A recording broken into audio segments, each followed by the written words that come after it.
welcome here to El Estadio Municipal de Miranda de Corvo here in Coimbra, where you join me, Charlie Hunt, for the European Cricket Network, as we're about to see matches 13 and 14 get underway this evening, where we see second, they play third, Malacalanders taking on Gorka 11, and we're just about ready to go to the all-important coin toss with Tyrone Peters and the two captains. Very tough bat. A little bit like that. Tails and heads. Call in the air. Head he calls. And a head it is, my gentleman. Always good. I thought so. Nice one. Have a good day, guys. Stay. So, news from the toss, and well, Najam Shahzad, the skipper for the Malacalanders, winning the toss and electing to bat once again. So we're going to be looking forward to seeing him with the bat, and also that man, Mohamed Adnan. He's a crucial impact for the Malacalanders in their lineup. But again, we'll also be looking to see Suman Gimini for the Gorka 11. He'll be at the top of the order when they chase the total set from Marlow. And we're almost ready to get underway as we head to the commentary box for the first delivery of match number 13.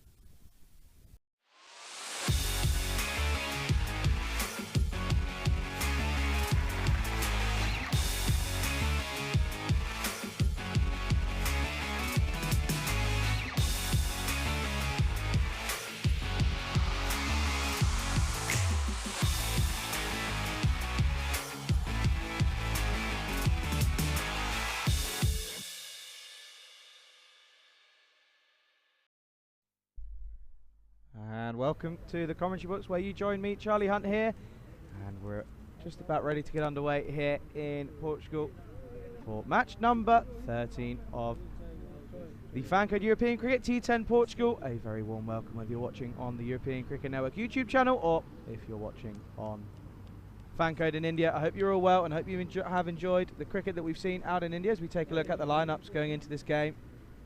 And well, interestingly, there you can see some big names that we're going to be looking at, and obviously again, as I mentioned, Najam Shahzad alongside Mohamed Adnan and Ali Mehdi with the ball as well for the Malacalanders. But Gorka 11 bowling first as they were put into bowl into the field, and it'd be interesting to see if Suman Gimini can make a little bit of a comeback after struggling, and well, he ended up losing the game for Gorka 11 in the Golden Ball a couple of days ago. Feels like only yesterday, but it was a few days ago now. Gives you an opportunity to say a very warm welcome to everybody in the chat, and a good afternoon to Steve, to James, to Chris, Kitty, Suji, Waza as well. Hope you're all well and hope you're strapped in for an exciting game of cricket here. And for the Gorka 11, we're going to see Hardeep Singh opening up. Two officials on the field are Buck Stoneman alongside Conrad Greenshields. And Buck Stoneman calls us through. And there's going to be a false start here. It's just a little bit of waiting, but once again, a beautiful day here. A nice breeze going left to right across your screen. And it's a lovely warm day, just topping at around 32, 33 degrees. So that wind really setting us in and just cooling things down ever so slightly. So no issues of having to worry about anything overheating here in Portugal.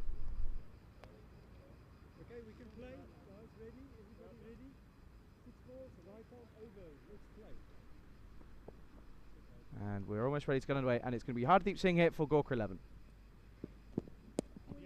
And this is played by Amir Ikram into the offside and off the mark straight away with a single. And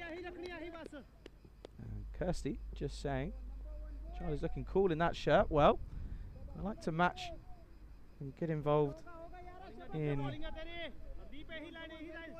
the shirt contest. This is one of my favourite shirts, it has to be said.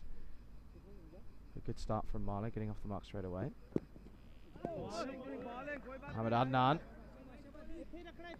swinging away at this one, but it's signalled wide, and it's the first wide of this innings. And yeah, Chris Smith just saying the wind blowing the high cam around a little bit. It is. The wind has picked up a little bit. It comes and goes really. It has its moments, but and I'm sure all the players will agree that the wind is a little bit pleasant. Cools down the middle by quite a fair few degrees. This is hit well through the covers, and this is going to run away, and it's going to go down the hill, and it's going to be the first runs for Malacalanders. The first boundary off of the bat of Najam, off of Adnan.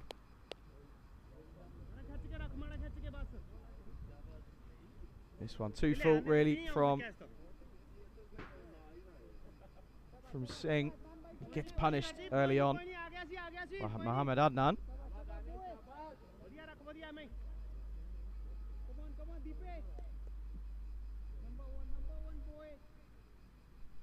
So again, a huge welcome to everybody in the chat. Good to see good conversation going on early on in the day. Good cricket. This is just played off the pads into the leg side and they come through for the single.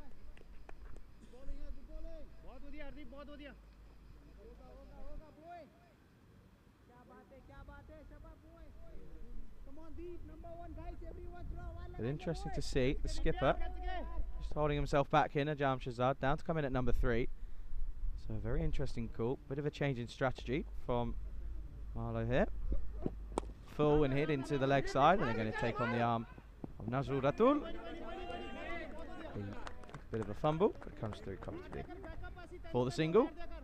So again, as I mentioned in the intro, these two teams currently sat in 2nd and 3rd. Marlow 2nd and Gorka 3rd.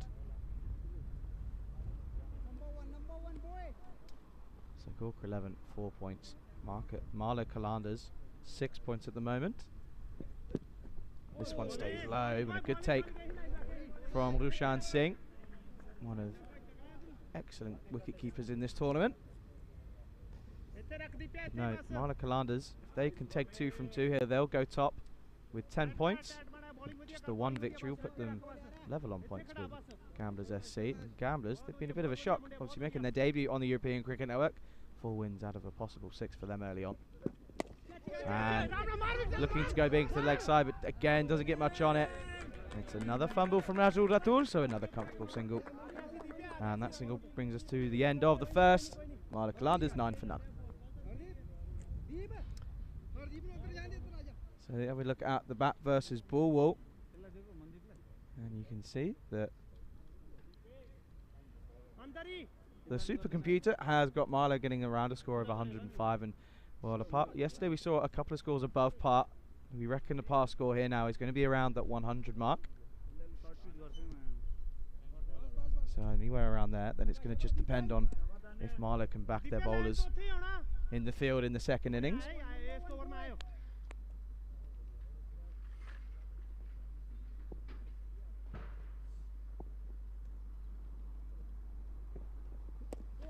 This is again dragged into the leg side by Adnan as the new bowler starts off here with just a single.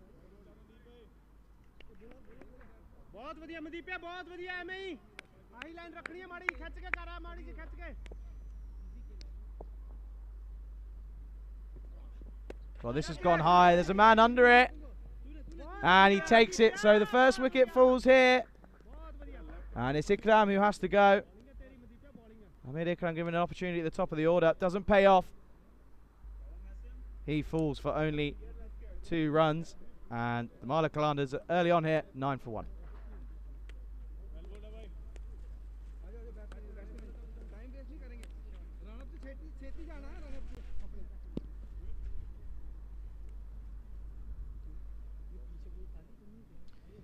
There's a question from Mike Seal, and I'm just finding out that answer for you.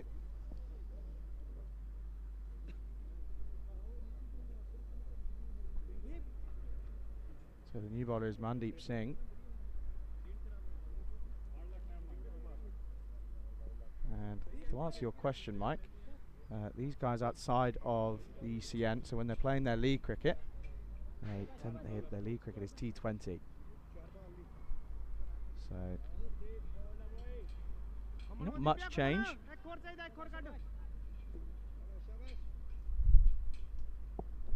Interesting to see. Again, no Najam Shahzad as a new batsman inside Massam. Starts well, but it's straight to the man. And it's going to be another wicket. So, a double strike early on here for the Gorka 11. And Saeed Massam given opportunity at number 3 and doesn't pay off. He goes for a golden duck. Marlow Kalandars now 9 for 2.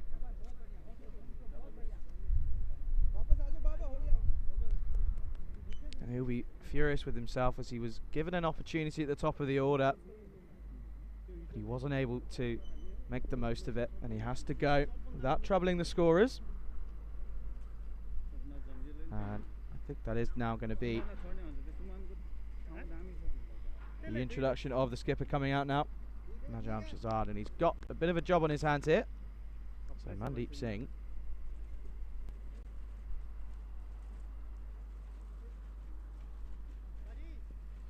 getting a good start here off of his first over in the second over of this game.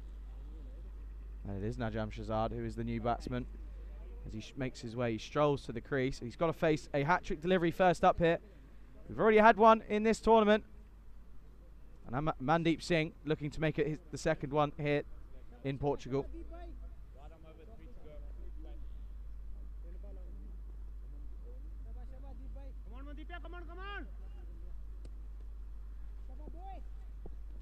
So it's a hat-trick delivery here. And he does well to keep this one out. It's a great ball, asking the right questions. And Najam Shahzad is equal to it, and he just blocks this one back to the bowler. So no hat-trick here, but a good start to the over from Mandeep Singh nonetheless.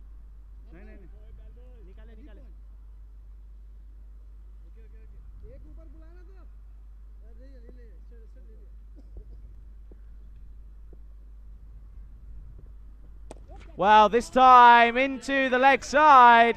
And Najam Shahzad saying that this is what he's here for. And it's the first 6 corridas here in Portugal. 2 full, not troubling for pace.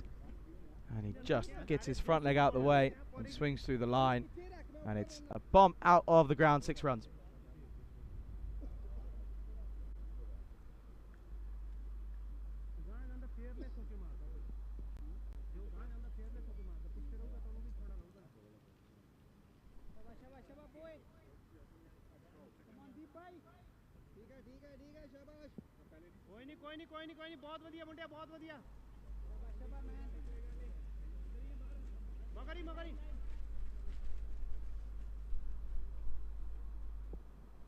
So Mandeep Singh needs a good response here.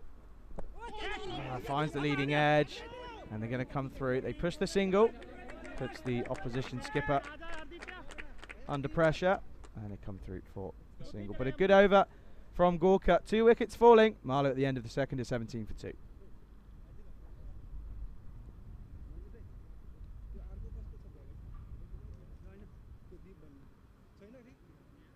So we take a look at the standings at the moment, and there you can see these two, second and third respectively. And as I said, 2 wins here for Marlow. They go top. 2 wins here for Gorka, and they'll go level on points with Gamblers. However, their run rate is just the only issue for them here. And it's going to be Hardeep Singh to bowl his second and final over. 9 runs off of his first. But he's got the dangerous Najam Shahzad to face now. Starts with a wide down the offside. But a good take again. Rushan Singh, he's been busy early on. Been asked a few questions, but he's been up for the task so far. Once again, if you are watching on our YouTube channel, a very good afternoon to you, wherever you're watching all around the world. If you haven't done so already, hit that subscribe button. As well, not only myself, but Vinny and Rico, we've all agreed that if we reach 300,000 subscribers whilst we're on air, then the ice bucket challenge will be completed. And this is right in the block hole. Good delivery from Hardeep Singh, and it's just 1 run to the total.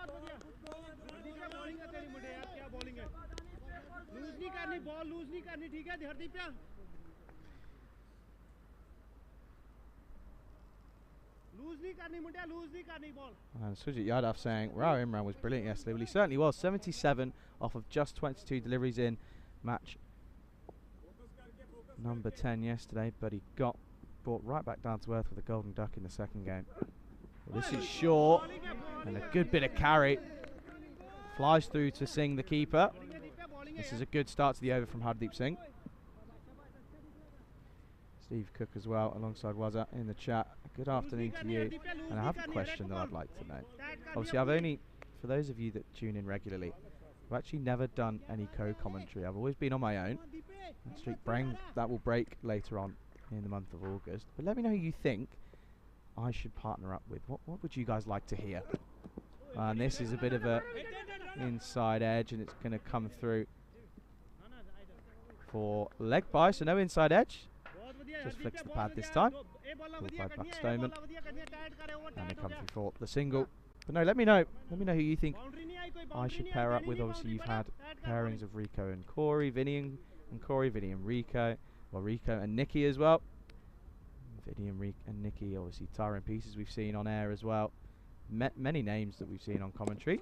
This is just pushed into the offside. Sensible batting here from Najam Shazad.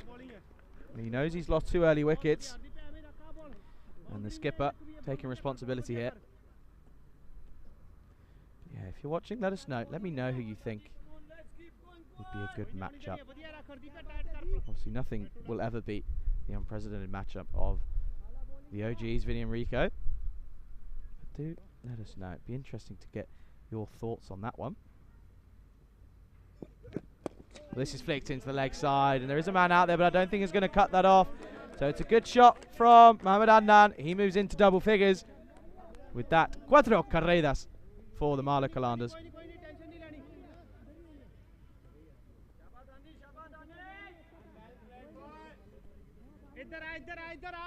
And there we go, you can see.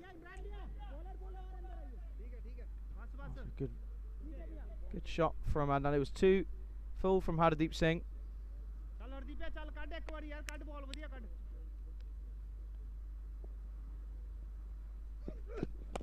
And this time into the leg side, and again the man's just moved from where he was.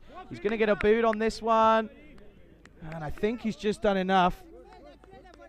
And eventually it is just 2. It'll be interesting if they want to check this. Take a look at the replay. Did enough there. It's just this one here. He's done enough, so he does well. The man out in the boundary, and it's just 2 runs. And it's a good end to the 3rd over, and after 3, Marlow are 27 for 2 after the power play.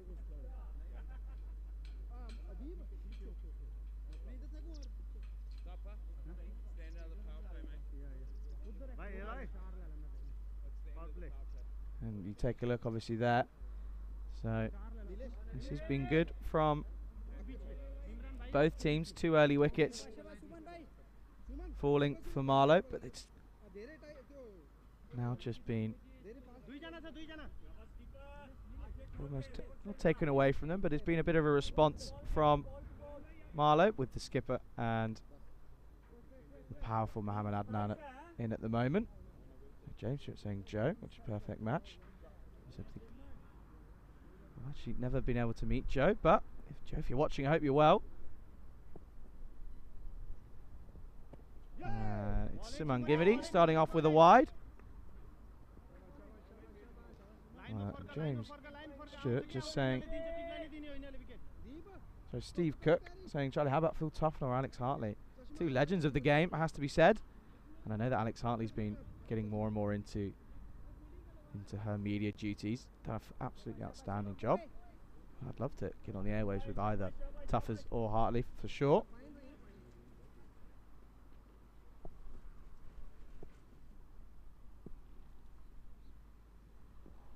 Well, this time it's short again, and the skipper Shazad will feel as if he's missed out here. And obviously that was a similar sort of delivery that Gimity bowled in the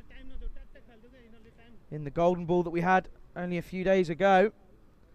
Well, that counter is now running up again and again and again. I think we're into double figures almost. Not sure exactly.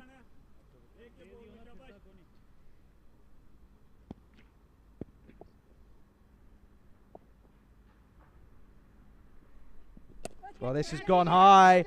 There's a man there, but I don't think he's going to get there. So skews this one up in the air, but it falls safely. And it's another life for Mohamed Adnan.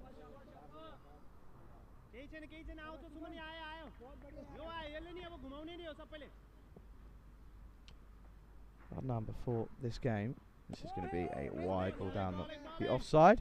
But Adnan before this game, scoring a total of 93 runs, and then Najam Shazad just behind him with 91 runs. That was before this game. So these two certainly the main outlet of runs, and with shots like that, it's certainly going to help. And that's going to be another boundary, and it's 4 runs here for Marlow, and another boundary for Najam Shahzad.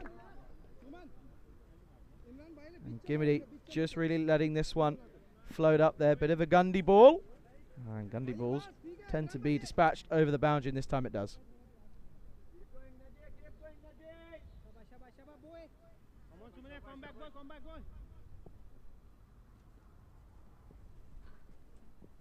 This is short again, but wicketkeeper Rushan Singh does really well. Cat-like reflexes, manages to get a bit of glove on this one, prevents it from going any further, and it's just the wide and 1 run off it.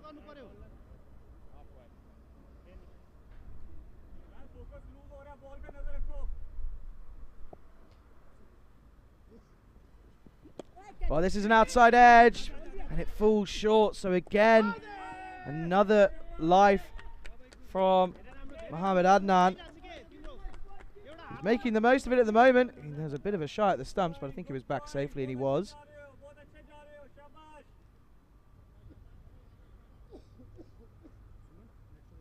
And Buck Stoneman turning around saying, no, don't even need technology there. And it's just, they come through for the single, and Adnan isn't looking too comfortable at the moment, but he's doing a job nonetheless.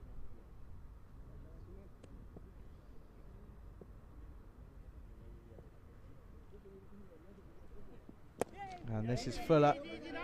And Shahzad just gets the front leg out of the way, and it's down to long off, and they come through for 1 run.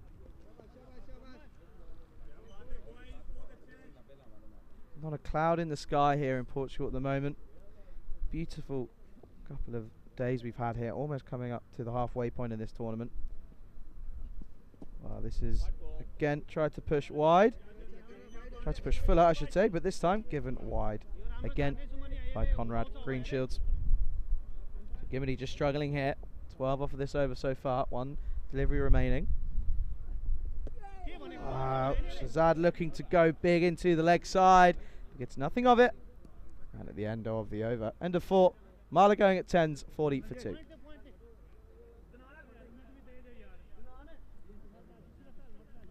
So we had a few suggestions about commentary duos, but we're certainly going to see some more duos coming up later on in the month of September and October, where we'll see the European Cricket Championship get underway. That begins on the 12th of September with Group A, consisting of Ireland, Spain, Austria, the Czech Republic and Portugal. They'll be taking part in the first week. Obviously under the lights now in prime time in both Europe and in India. Under the lights, and what a outstanding bit of news that was early on in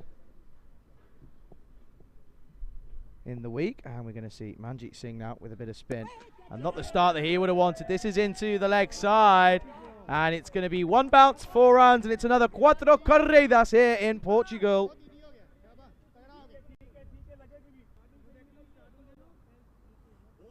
And there you go, dropping short early on, Manjeet Singh.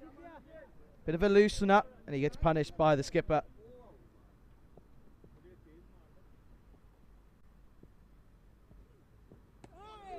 Oh, again, looking to go into the leg side. This one, a little bit full up, but not too full on that line and length. Just asking a few questions. And again, it looked as if there was a little back foot movement. Rushan Singh not taking the bails off there. This has gone high. It's another opportunity. Wow. Both batsmen living life on the edge at the moment. It's another opportunity that goes astray, and these half chances, you take them, it changes the game. And the skipper lives to see another day. So Shrug saying, who would you like to commentate with? I reckon Rico and you would be a good combo at the legend and the young star. Well, Rico and I, we've actually known each other for, I think it's coming up to nearly 10 years now. Obviously he was involved in Cricket España over the last few years. Obviously that's where I played most of my cricket. And so I had Rico as an umpire, as a coach. Also played with him a couple of times as well. So I've known him for 10 years. So I think that would certainly be interesting. But I think as well, just to cause a bit of mischief, I'd be more than happy to commentate with anyone. I'm joining Vinny later on in the month of August in Belgium. This one just goes straight up. Didn't really look as if there was going to be much of an opportunity. The keeper, you can see there, almost thinking that maybe he should have been the one to go collect that. He puts his arm up straight away. I think there is inquiries as to how the bails came off there. The replay shows that he is okay. I think it might have just been the wind there. So again, Shazad continues on. 19 off 12 for him. Adnan 15 off 12. Well, Shazad isn't happy there. Not too sure as to why. We see Najam Shazad, the skipper for Marlow as well. Well, Adnan this time into the leg side. That's going to sail over, and that's going to be another 6 corridas here. And it's not. Mohamed Adnan gets in on the action now. He moves on to 21. And this is too short, and it's punished, and it's thumped into the leg side. 6 runs.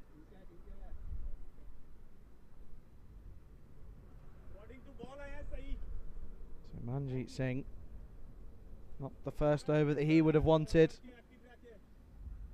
I saw that Prakash Gowda was in the chat. A very good afternoon to you. Well, there you go. What a response. It doesn't get much better than that. He goes for 11 in the over, but he gets the all-important wicket of Mohamed Adnan. He has to go for 21. And at the end of the 5th, at the halfway stage, the wicket falls and Marlow Qalandars, they find themselves 51 for 3.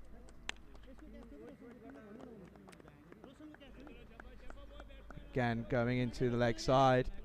And there was a few questions just being asked about the angle from Manjeet Singh. And I think that's what he wants there as the celebration comes out. That's what he wants. He wants players dragging him to the leg side. He's going to bet on them missing out there. And now going back to the conversation of who I'd like to commentate with, I'd be happy to commentate alongside anyone, really. I think an interesting combo would be myself and Corey. We'd certainly have some interesting conversations. And obviously a shout out to Vinny, Rico and Nikki doing an outstanding job in Italy for the Super Series week. Suman Gimini continues, and Shazad continuing into the leg side. And it's just going to be 1 run.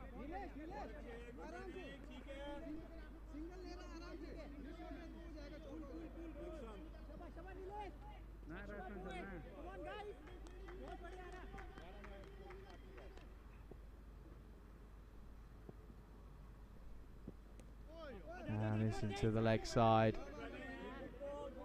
Looks as if it's going to be given as leg buys, and it is. So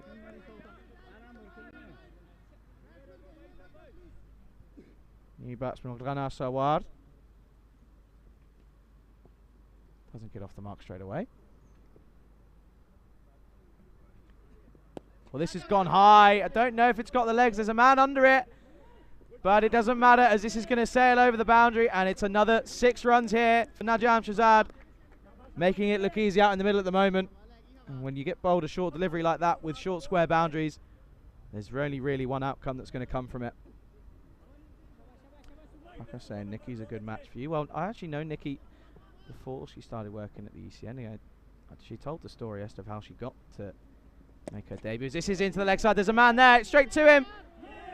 Well, never really looked comfortable, the man out in the deep. Put his hands up as to almost just to try and stop it, really. Wasn't really looking as if he was going to take any opportunity of trying to take the catch. You see there, just trying to stop it, really. But this time, he puts it down, and it gets even worse as it's another 6 runs. So an expensive start to the over for Suman Gimidi here. Full toss into the leg side. This time, again, straight to the man, and it's just going to be the 1 run. But no, Nikki was telling her story yesterday, day 1. So I connected with her on LinkedIn, as I saw she was doing some great work out in the county championship. But then she has a mutual connection with Roger Finer. And this is into the leg side, straight to the man. And it's an easy catch for Hardeep Singh. You'd expect him to take those 10 times out of 10. And Suman Gimini gets the wicket that he's been wanting. And it's Rana Sawar has to go for a duck hit.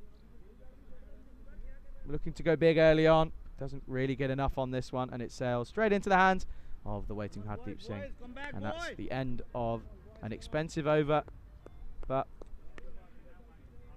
a bit of a silver lining for Gorkha 11 as they get the wicket, and at the end of the 6th, Marlow 66 for 4.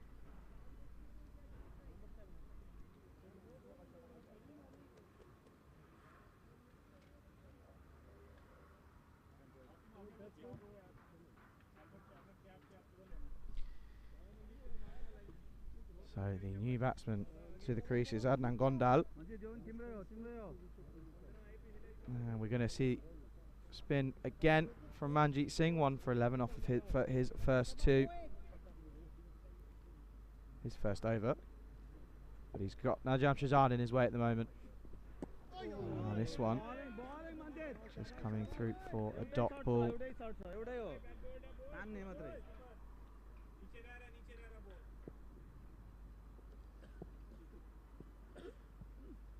This time again into the leg side, and it sails over the boundary, over the old scorer's 10, and this sails over for another 6 corridas. 6 of the best from the skipper Najam Shahzad.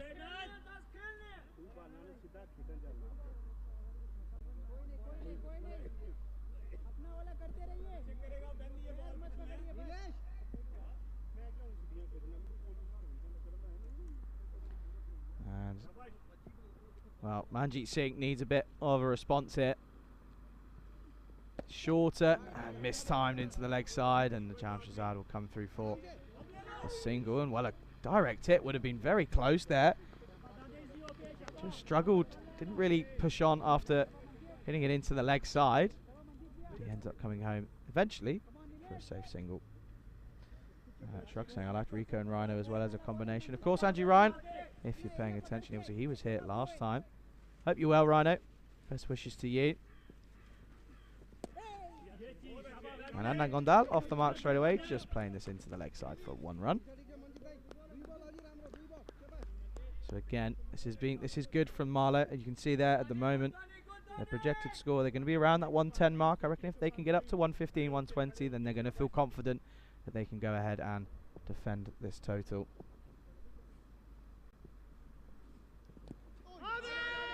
There's a bit of an appeal, but I think it's just to distract themselves from the fact that this is going to run away, and it's going to be another boundary against Manjeet Singh. This one, bit of an inside edge and then running through. So it's 4 runs again to the total for Marlow.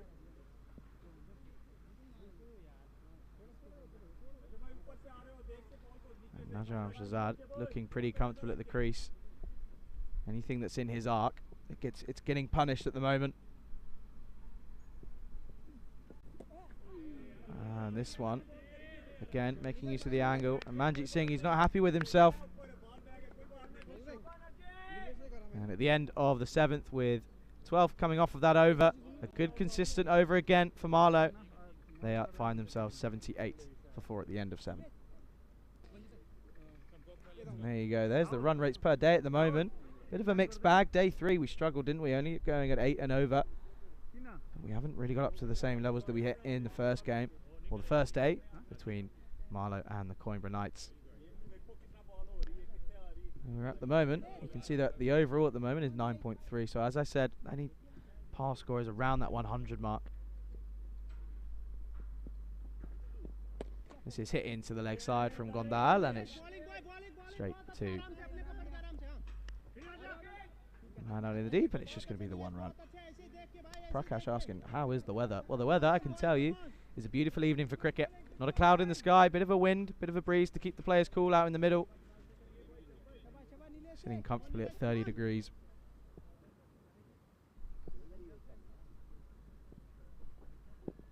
Well, Najam Shahzad, it dispatches this into the leg side, and what a way to bring up his 50.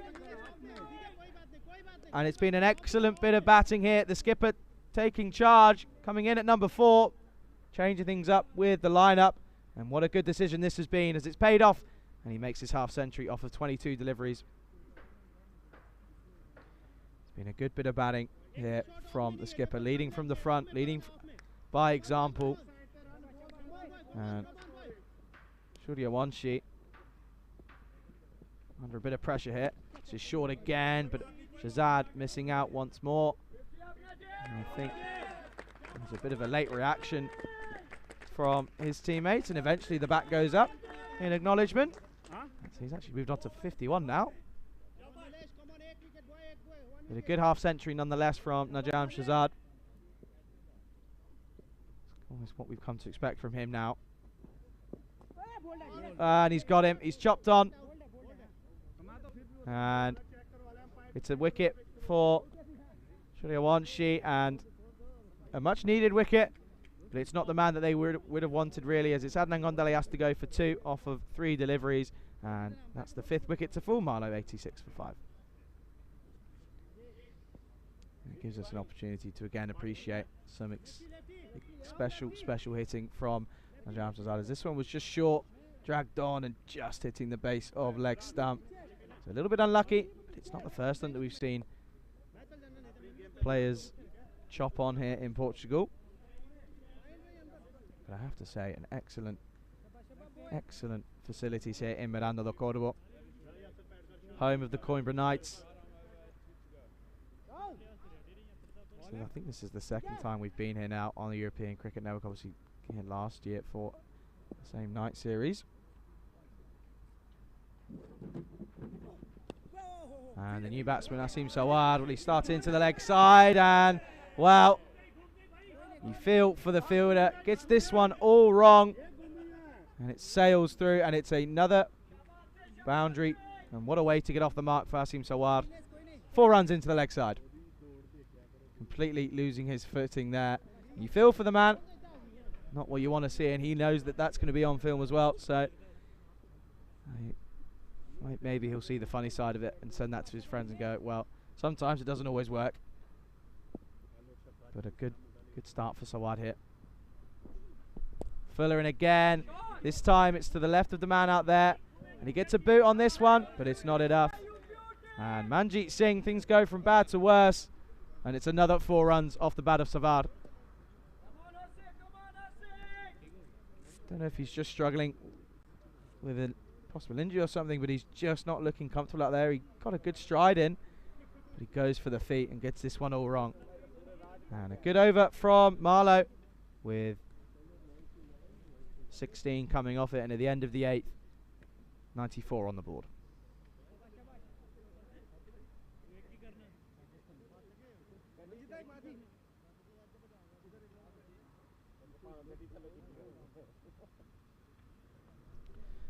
So once again, a huge thank you to everybody watching on our YouTube channel, keeping me company in the live chat. You've got myself, Charlie Hunt, here on comms duties in Portugal. It's been an absolute pleasure to bring you the coverage so far. We've obviously got plenty of cricket left, not even halfway through this tournament.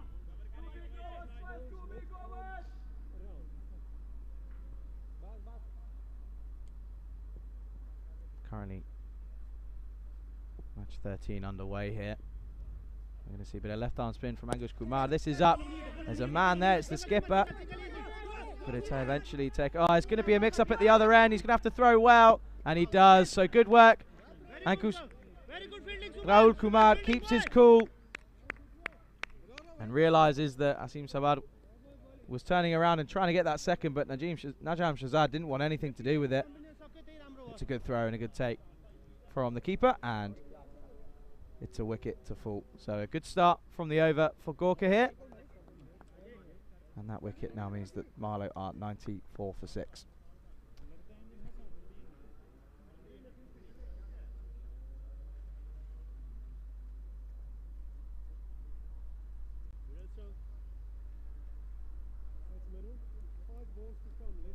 So the new batsman to the crease is Ali Mehdi. He's going to have a bit of a job to do with the ball later on in this match, but he's got an opportunity with the bat here. He just lets this one comfortably through for a wide ball. So a bit of pressure being released, and that's one thing that frustrates me a little bit, is getting a wicket and then releasing pressure early on. As this is into the leg side, there's a man there, and it's straight to the hands, and it's taken cleanly, and Ali Mehdi just sort of stands there really and just goes, just sort of doesn't really understand what's happened here, but it's been taken, and it's another wicket So it's the second wicket to fall. This one being caught on the boundary, and Ali Mehdi has to go for a duck.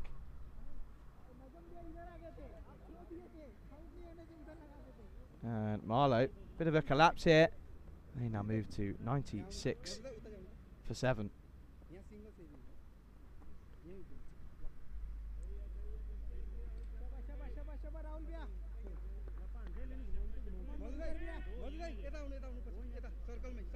So that's a golden duck for Ali Mehdi, looking to go big into the leg side early on, but isn't able to get enough on it. It just sailed straight into Imran Khan's hands. And it was a pretty comfortable catch in the end at a nice easy height. The new batsman has got a bit of a job to do. He just needs to stick around with his skipper. And if he can get a few boundaries away himself, then that certainly will be an added bonus. But a good start here from Rahul Kumar.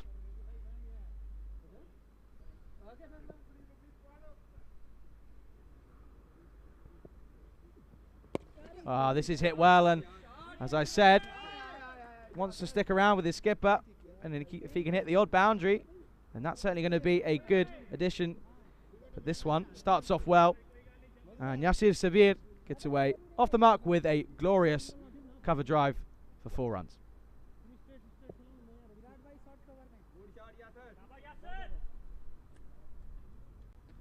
So Yasir Sabir off the mark with a glorious cover drive. Looks to go again. This time doesn't quite get the same connection. And Gimidi comes around, and it's just the 1 run.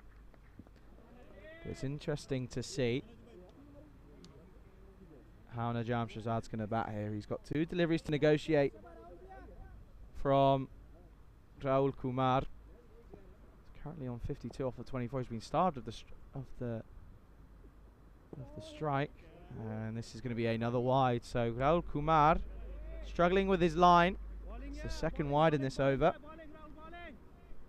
Might just be a little bit intimidated when coming into bowl towards batsman, hitting it as well as Jammers. And that's another example, as that's flatter this time, but it sails over the head of Hardeep Singh, and it's another 6 corridas for the skipper Najam Shahzad. Steps across, knows that he's going to be targeting that leg side. Gets enough on this one. He's a strong man, upper body strength, and it sails over the head of the on-watching Hardeep Singh.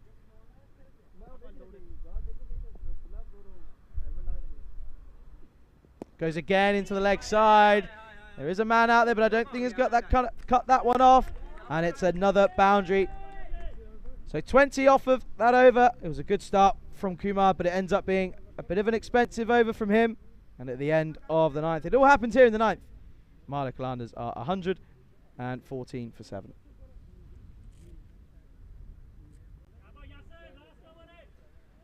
So obviously 2 games every evening here, from Monday to Saturday, where we'll be seeing these 2 teams. They'll be going head to head again in match 14, and we're going to see Mandeep Singh bowl the final over here in the first innings, going for just the 8 runs in his first over, but 2 wickets for him. But he's here to bowl the final over. And this one stays low and sneaking down the leg side. It's 1 leg by, but it gets a dangerous Najam back on strike. Take another look. Certainly going down leg side by quite a fair distance. Wasn't really an appeal from Amandeep Singh.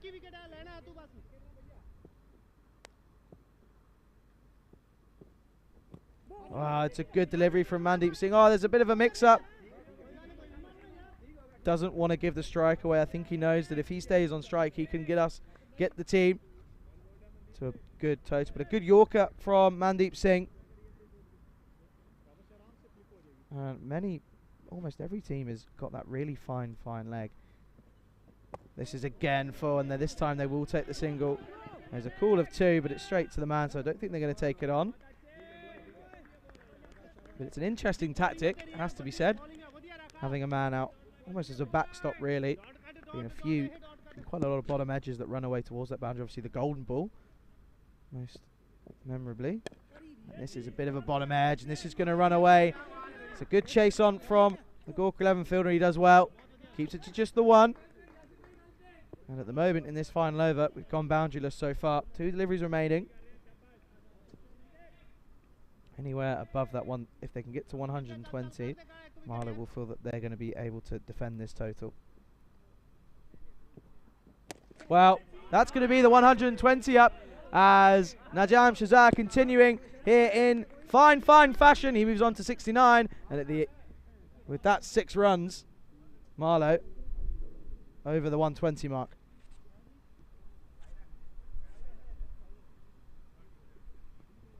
'69 runs off of 29 deliveries. 1 delivery remaining here in the first innings of match number 13. And it's a good delivery, good comeback from Mandeep Singh. They're going to push for 2. Going to take on the arm, and it's to the wrong end, you feel. And they come back safely for 2. So a bit of boom in the late final over from Najam Shazad. He ends up on 71 off of 30 deliveries. And what an innings from him. The skipper leading from the front. And at the end of their turnovers, Marlow, they set 1, 2, 3, 123 for 7.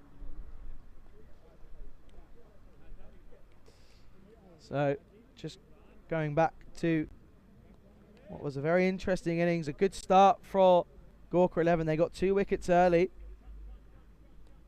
As we take a look at the highlights, Hardeep Singh getting dispatched for 4 runs by Mohammad Adnan. He made a good contribution with the bat, 21 off of 14 for him, but that was the first one to go.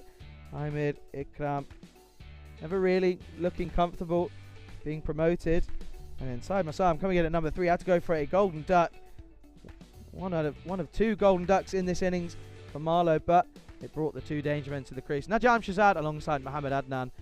And Najam Shazad ended up going big and converting it into a big score. We're yet to see 3 figures here in this tournament. We've seen 2 scores in the 70s now. But Najam Shazad, 71 off of 30 deliveries, 4 fours and 7 sixes, striking at a rate of 236.6. Most of the time, especially against the spinners, was sitting pretty deep in his crease. And he was always going to be looking to make the most of the short boundary into the leg side. But this one, again, don't forget, there was a good contribution from Mohammad Adnan, 21 off of 14. And eventually, he was gone, bowled by Manjeet Singh. And looking at the bowlers, well, it's tough to say. You'd have to say that the pick of the bowlers for me really is Mandeep Singh. 2 for 18 off of his 2 overs. Everyone else not really looking as tight as the Gorka 11 bowlers have typically been. And just some more examples of some big hitting. Of course, he was put down. And, well, that drop ended up being pretty costly. And that was the second of the Golden Ducks. Syed Ali Mehdi trying to play a big shot against Rahul Kumar, but he was caught on the boundary. And then once again, Najam Shazad just hitting it to all parts of the ground. And it's fair to say that Najam Shazad, well, this is an interesting stat for you as we run through the remainder of the highlights. Najam Shazad, off of his 71 deliveries on the onside, correction, on the offside we'll start with, 5 runs for him, with the 66 remaining runs coming on the leg side. 26 through the mid-wicket region, 23 in the square region. Again, outstanding batting from the skipper, setting the tone here for the Marlow Kalandars. There was a good bit of hitting towards the end. This wasn't one of them. This was caught out in the deep by a good bit of fielding, but then that was the final wicket to fall, as after that there wasn't really much after that, as well, Yasir Sabir played a good anchor roll towards the end, 6 off of 4 with 1 beautiful boundary into the offside with a cover drive for 4, and then it just left that man to pick up the pieces. And what an inning, 71 off of 30 for him. But don't go anywhere, as we'll return in around 10 minutes or so for the reply from the Gorka 11, as you're watching the FanCode European Cricket T10 here in Portugal with myself, Charlie Hunt, on the European Cricket Channel.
Welcome back to El Estadio Municipal de Milano do Corvo here in Coimbra, where you join me, Charlie Hunt, for the second innings of match number 13 of the FanCode European Cricket T10 in Portugal. And there is one of the umpires, Buck Stoneman. There you can see the fielding unit of the Malacalan as they make their way out to the middle. And they have ended up setting 124 for victory for Gorka 11. And there's no surprise that we're going to see that man at the top of the order, Suman Gimidi, scoring the first 50 in this game. There's a bit of an embrace there you can see. That's a real beautiful sight to see, as there's Imran Khan comes into the lineup for Gorka 11 this game. A huge talent with the bat, and he's got a bit of a job here. 124 the target, already going at above 2 a ball, 2 runs a ball that is. So we're now going to see how Gorka 11 can get underway in match number 13, and we're going to see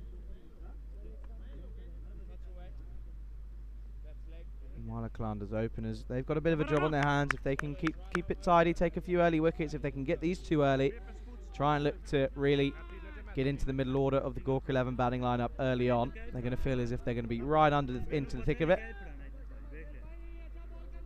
And just knock the confidence of this Gorka 11.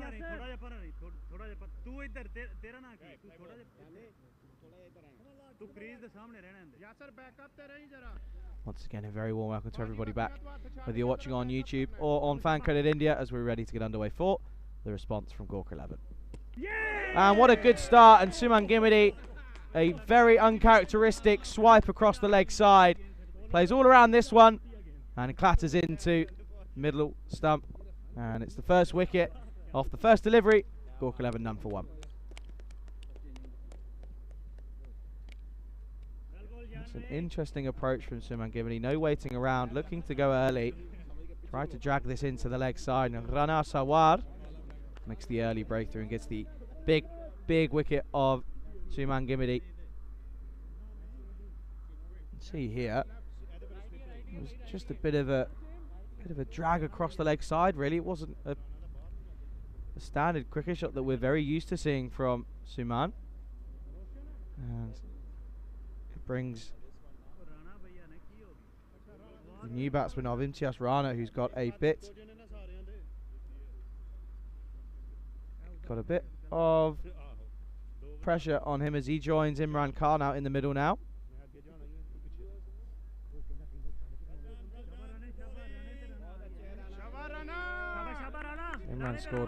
Imran Khan last year scored a total of 139 runs, so he has got runs in him, and boy do Gorka 11 need him to come off it.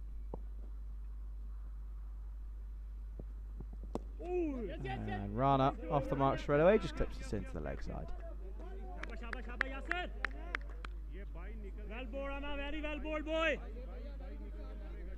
So a good start here from Rana Sarwar,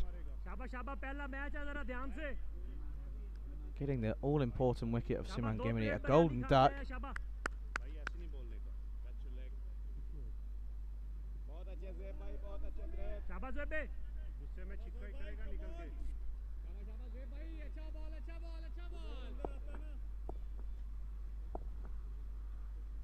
So it's the first look at Imran Khan in this tournament, looking to go for a big shot into the offside. Misses out on this one, a bit late on this one, and it flows through to the keeper for a dot ball here. And again, a warm welcome if you're watching on our YouTube chat. If you haven't done so already, do subscribe. We're getting ever so much closer to that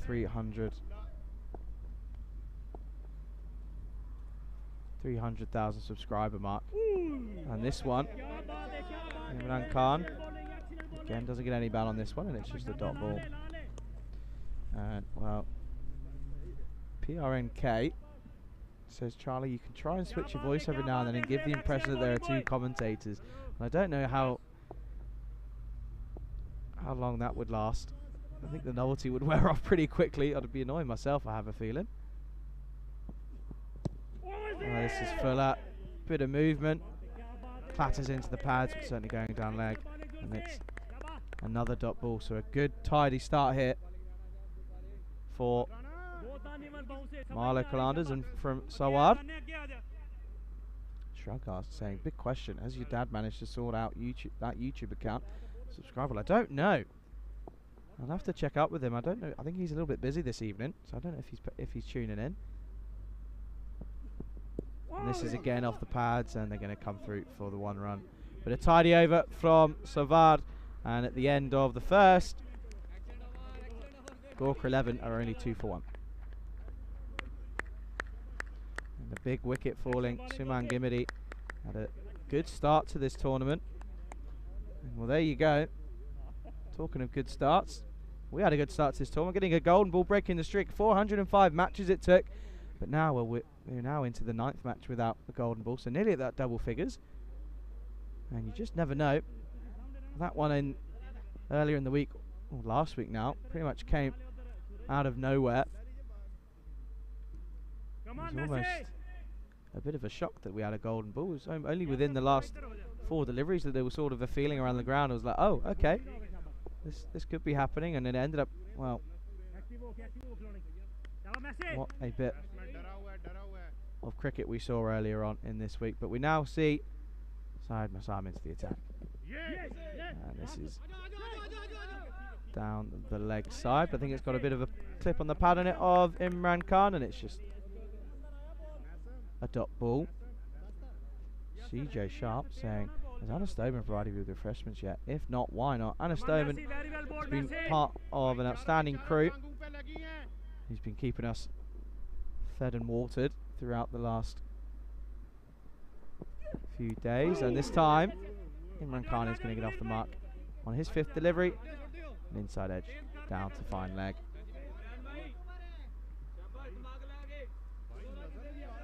Some interesting news coming through. England to host the 2026 Women's T20 World Cup. So there you go, fresh off the press. Obviously the England ladies beating the South African ladies yesterday.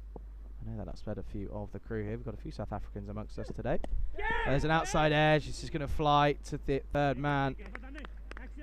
It's safely through for the 1 run. Kitty's saying we need to make some t-shirts that say I saw the golden ball match. Well, we might be onto something there. Be interesting to see if the robot's paying attention. If not, we'll have to take a note of that one. Pass that one through.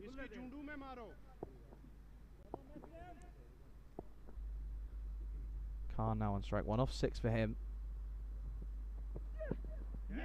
Looking to take the fight to the bowler, but gets this one all wrong. Doesn't get anything on it. It's another dot ball. Chewing up a few balls here is Imran Khan. It's now the 6th dot ball that he's faced. Only the 1 run off of the bat. Come on, Messi!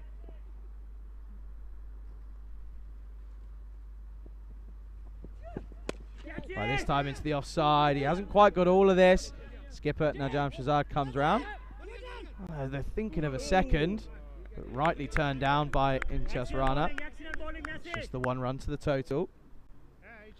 Yeah, and Pyong K saying golden t-shirt like Vinny's golden shoes. Absolutely. Kitty saying have another shirt with Corey's face saying golden ball. That's got to be one of the funniest comments that we've had in a while. As that one flies through to the keeper. Play another dot ball here. Early dot balls building the pressure at the end of the second. Gorka are 5 for 1.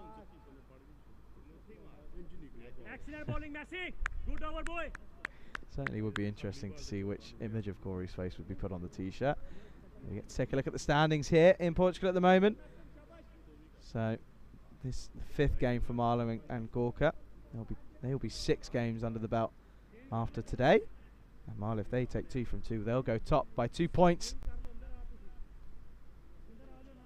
And well, if Gorka can get a comeback here, bit of an upset from this stage, it has to be said. They'll be looking to go level on points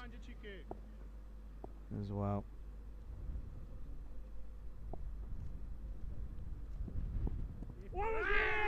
This one off the pads. And they come through for the one leg bye. Going down leg once again. Many appeals are often going down leg, as that tends to be the lateral movement into the right-hander. Obviously, bowler that comes to mind, Chennai Khan for the Coimbra Knights.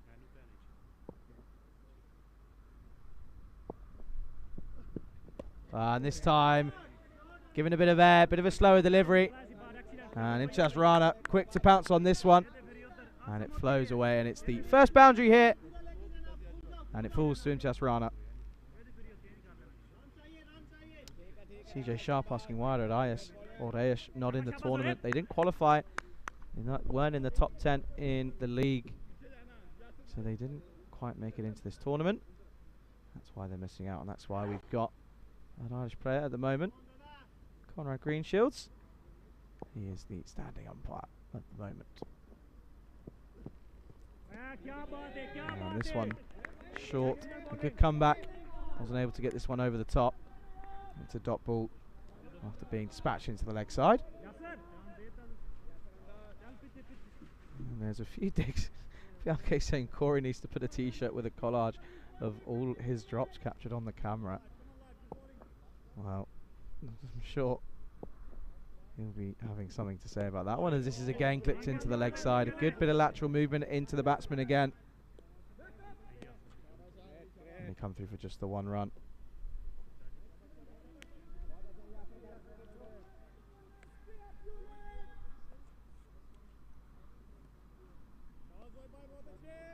Alter Ego saying 4 T10 competitions. Well, he's doing my job here, is Alter Ego. Saying that all 4 competitions have been won by Mile, and it certainly is true. Not top of the table at the moment, obviously having played 2 games less. And this is just clipped into the leg side for again another single.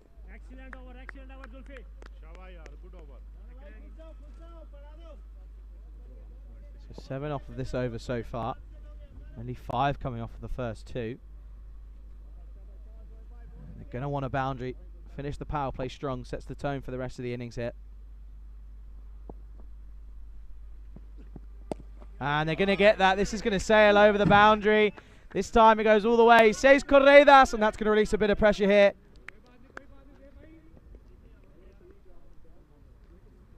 And this is wide from Rana Sawar, and it gets the treatment. And at the end of the third, at the end of the power play, Gorka 18 for 1.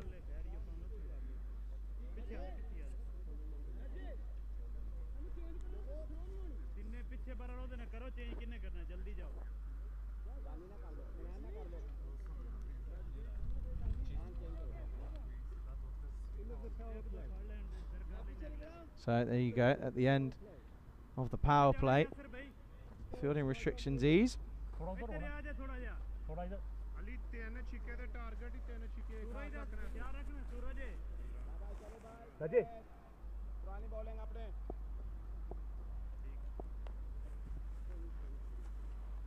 looks like there might be a bit of a pause in play.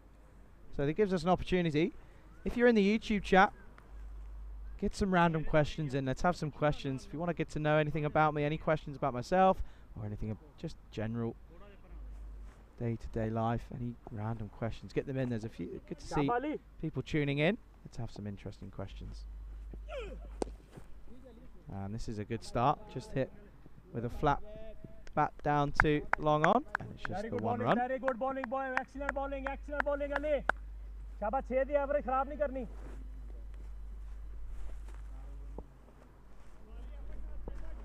There's a lot of talk about some merch. And this is going to be a wide delivery, so Ali Mehdi, not the strongest of starts, just straying a little bit off his line.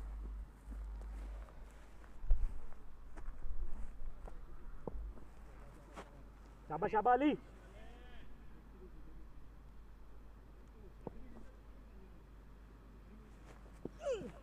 And this is hit well into the offside. However, there is a man out on the boundary, and it's just the one run. It's a good question from Mike Seal saying, what's your claim to fame in the cricket world?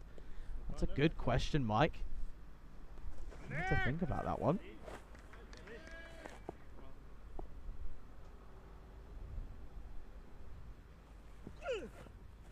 That's going to be another wide. So struggling here is Mehdi for Marlow. Not the usual Saeed Ali Mehdi that we've seen in this tournament so far. I think. I don't really know, to be honest. Makes me sound ever so boring.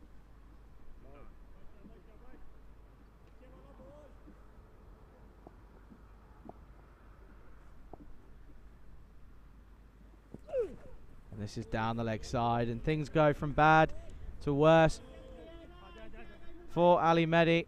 Another wide, so third here. Well, Mike, I'm going to have a think about that one. I'm going to get back to that. I'm going to keep a note on that one. As Prakash Gowda saying, what's your education and profession? So I'm actually still at university. I'm studying sports, business and broadcasting at UCFB in Wembley. So there you go. That's that answer. And Imran Khan struggling here. Can't get him away this time. Surprised with the straighter one, probably. It's a dot ball.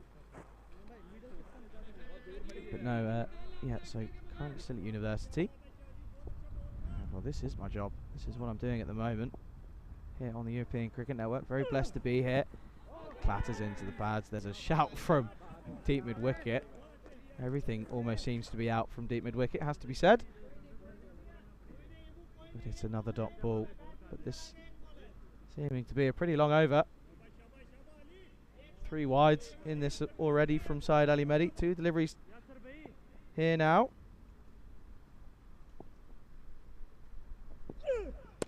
And Imran Khan hits this into the offside. Doesn't get enough on it. And this time straight to Najam Shahzad. He takes the catch pretty comfortably. So Imran Khan never really looked comfortable out there. He chewed up a few balls. 4 for 14 for him. That wicket means Gorka are 23 for 2 here in the 4th. And Prakash asking your favourite cricketer. Well, that one, there's a good few up there for me. I think one of my favourites was Freddie Flintoff for sure. Also, one of my idols was James Foster for Essex. Being a keeper myself, watching him with the gloves was something of pure class.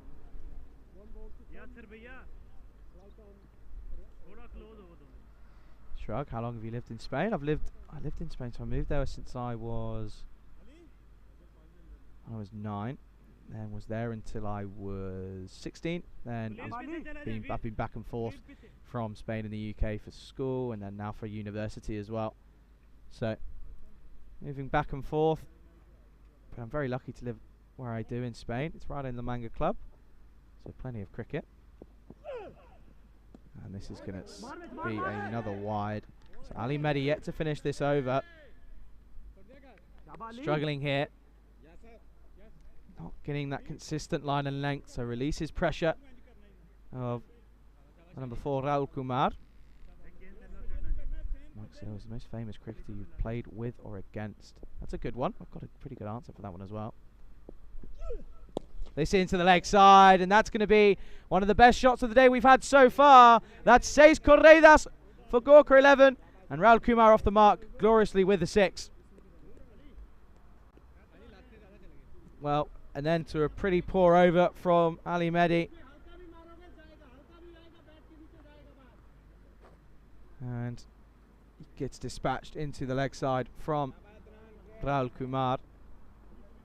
And at the end of the 4th, Gorka are 30 for 2. So there we go. There's the schedule over the next few weeks. Obviously one more. We are into the last week of our Italian summer. But after that we move to Dresden, where in fact we'll be losing Tyrone Peters. There'll be a change of tournament referee, and he'll be going over to Dresden for the ECS out there in Dresden. And then we'll be going to Krefeld for 2 weeks, and then we're in Belgium for 2 weeks. And after that, we've got the European Cricket Championship. So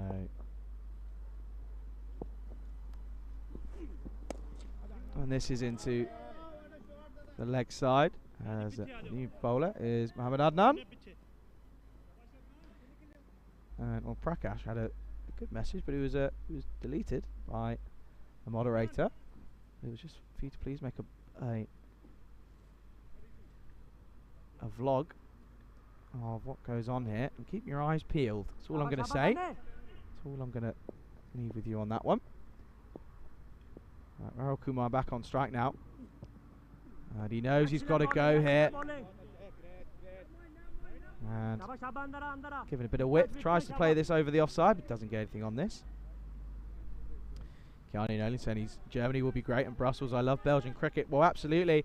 I was lucky enough to visit Krefeld earlier this year for the T20 Tri-Series between Germany, Austria and Sweden. It's an outstanding venue is Krefeld.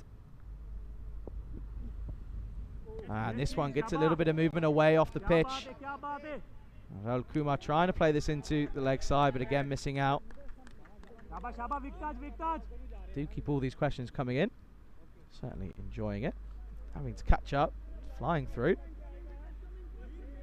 Keeping me company, I do appreciate it. Prakash saying, what I mean is we want to see daily life, and I think I understood what you meant, and all I am just going to keep your eyes peeled. So if you haven't already, do go and follow us on our social medias at European Cricket on Instagram, Twitter, Facebook. Also, we're on TikTok as well, so go and get involved in that. And Rahul Kumar absolutely destroys this. This is into the leg side, and this sails all the way over the boundary. That's gone a long, long way, and that says corredat. It's a Maximo here in Portugal. It's a slot delivery from Adnan. It wasn't really. It actually wasn't a terrible delivery, but Rahul Kumar advanced down the pitch, and this one is going, and it's still going.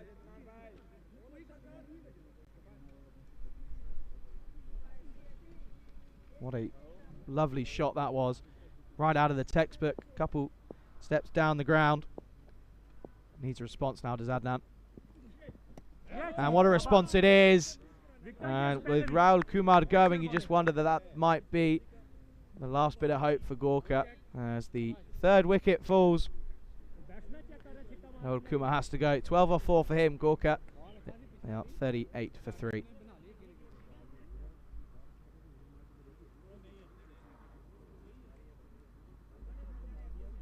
So take a look again. Trying to catch up with the chat. Much appreciated. As the new batsman is Mandeep Mal. Shrug saying, are you going to the ECC, Charlie? Well, nothing being confirmed yet. I have to get back to you on that one, but I will be back after Portugal. I'll be back on the air alongside one only Mr. Maximo Vinny Sandhu out in Belgium. Certainly looking forward to that one. Okay, saying, asking what was your favourite cricket moment? For me, has to be the 2019 summer as a whole for cricket, as myself being an Englishman. Obviously the World Cup and the Ashes, Ben Stokes. I think the World Cup for me was certainly an outstanding moment. I can remember exactly where I was. This one just getting up off the pitch, and Mandeep Mal watches this one clatter into his rib cage. And again, interesting to see, sitting deep in his crease, so a lot of the batsmen employing the same idea here. Sit back in your crease, and it just means that you can make the most of the short square boundaries. Like this is hit, and this is hit well into the leg side. It's going to take some cutting off, but the man comes round, and it's good work from Syed Masam, and it's just one run. And at the end of the 5th, at the halfway stage, Gorka are 39 for 3. So as again you can see at the moment, Suman Gimide, golden duck, first delivery of this game, just set the tone really for Gorka 11, and no one's really been able to get going. Rahul Kumar came in and hit some big bombs, but eventually being wrapped up. And Orana's in there at the moment, 15 on 9, just quietly going about his business really.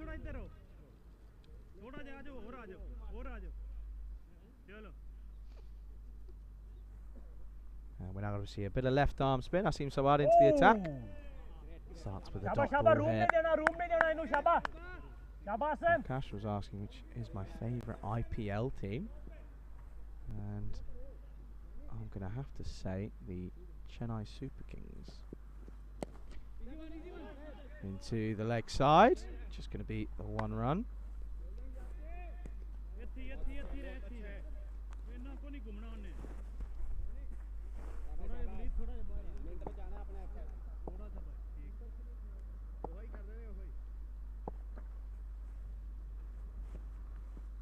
And again into the leg side, and this time it is going to go all the way. So gets a hold of this one, and it's going to be a welcome boundary. And Rana looking comfortable at the crease.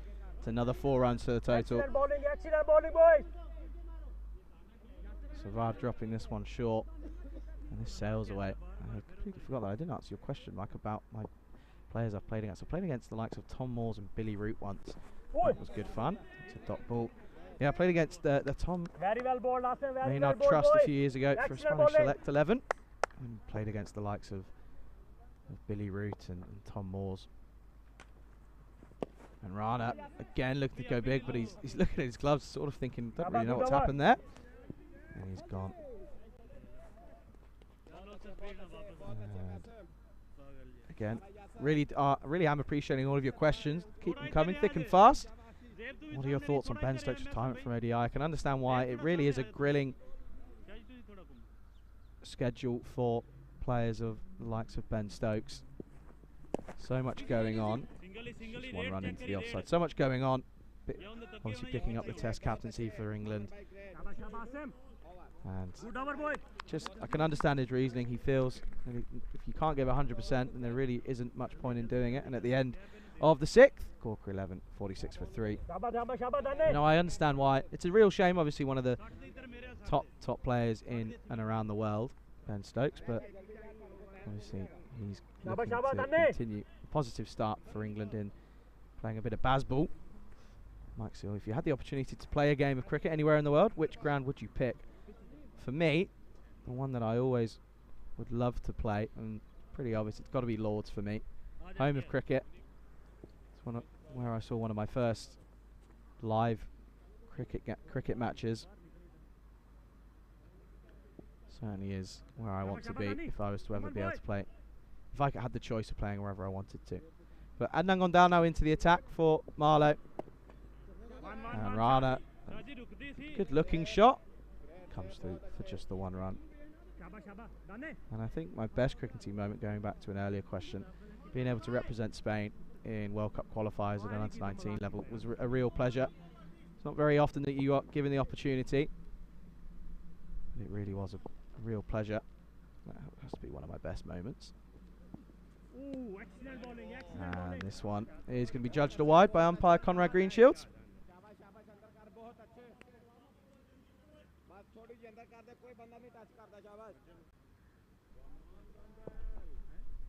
So, Adnan Gondal.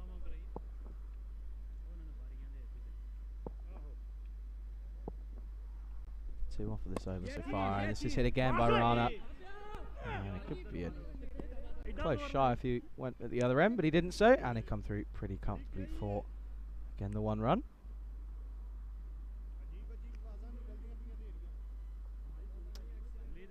Saying when I was at university many years ago, we played a few games at Trent Bridge. Well, that's another outstanding ground for sure.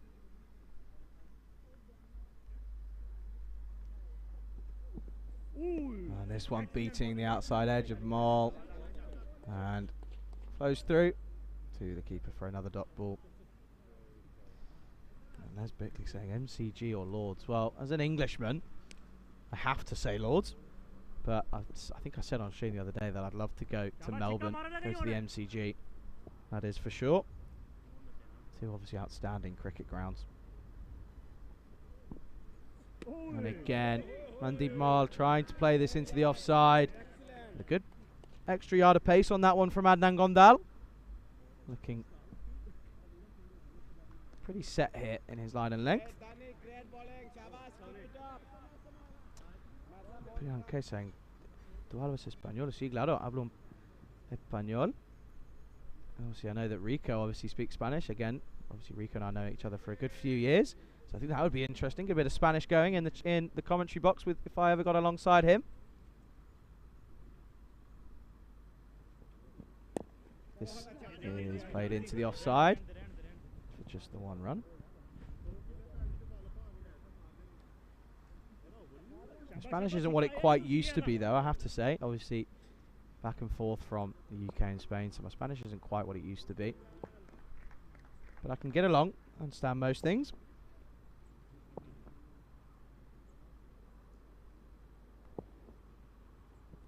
Rana advances down the track, and this is going to be hit straight to Planasawad, and they come through for just the one run again. Boxing Day at the MCG is not to be missed, but that certainly is a good point. And at the end of the 7th, Gorka at 51 for 3.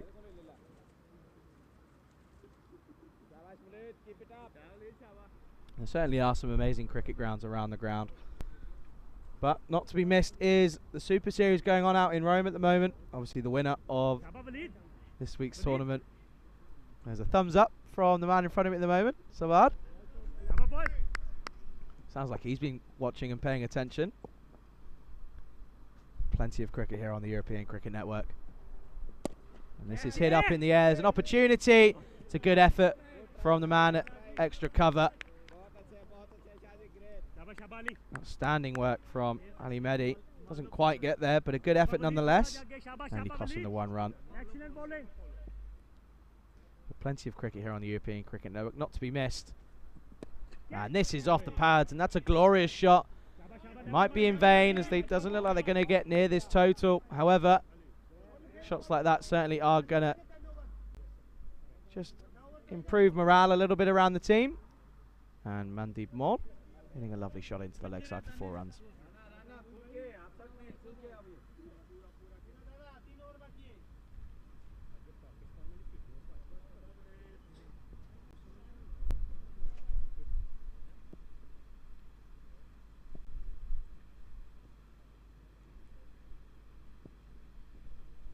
Wow, this is big into the leg side. And, well, why not? Why have one when you can have 2? 4 and then 6 here in Portugal, says Correidas.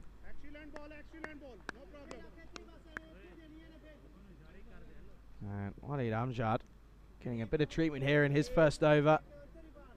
Being dispatched into the leg side consecutively now. Mandeep Maul with a bit of promise here for the Gorka 11.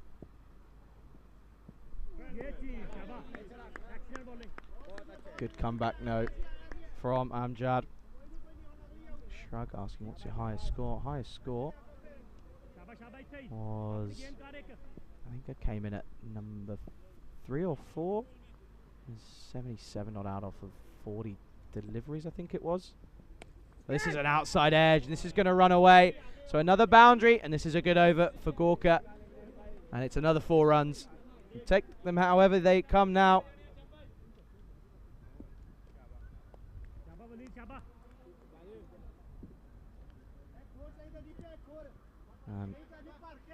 Do you think T10 and T20 is the only feature of cricket, since no one wants to watch a 4 or 5 day game other than of the international teams?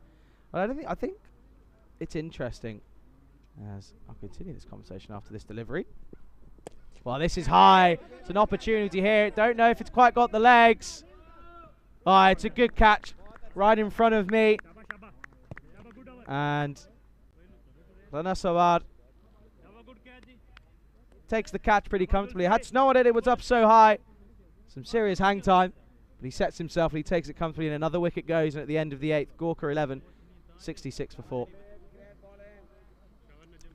But no, I think it's interesting, that question there. Because obviously you want to get the young kids in and around the world getting involved in cricket.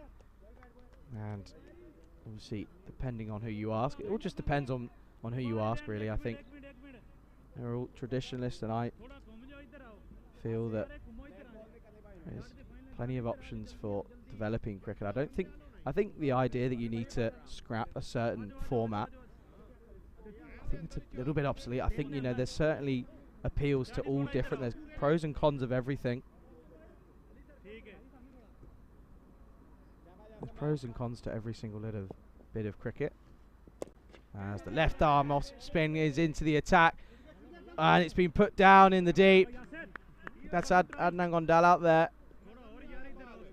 It was a tough opportunity, as Vinchas Rana was looking to go big into the leg side. It's put down. And it's just the one run. And the new batsman, Hardeep Singh, faces up for his first delivery. This is high. I think it might fall safe, and it will do. And this one is going to be end up falling safely in one run. But yeah, I do think that there's pros and cons to every format of cricket. Each individual is going to appreciate different aspects. It's a good take, only just missing the top of off. It's well watched by Jayesh Papat, and I have to say I appreciate the floppy whilst keeping. Do appreciate that. And Rana looking to go into the leg side, but it's a good catch from the man on the angle. He was diving in front of him. Wasn't an easy catch, could have very easily popped out as he made contact with the ground. But Rana has to go. Well made 24. But it's a good catch, and another wicket falls here in the 9th. Gorka 11 now 68 for 5. Now Mike's still asking if you could change one rule in cricket, what would that be? That's an interesting one. I think the one for me is the back foot no ball rule if it's in the crease. I think that one is a little bit obsolete really.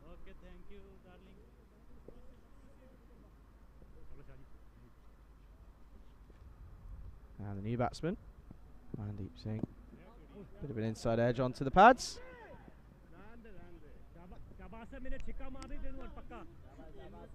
And they come through for the one run.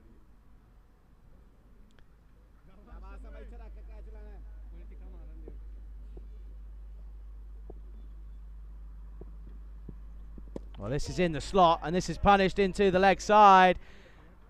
It's been called a no ball as well. So things go from bad to worse. And this one, well, it got the punishment. And it went all the way, and it's Sage Corredas, but we've also got a free hit here.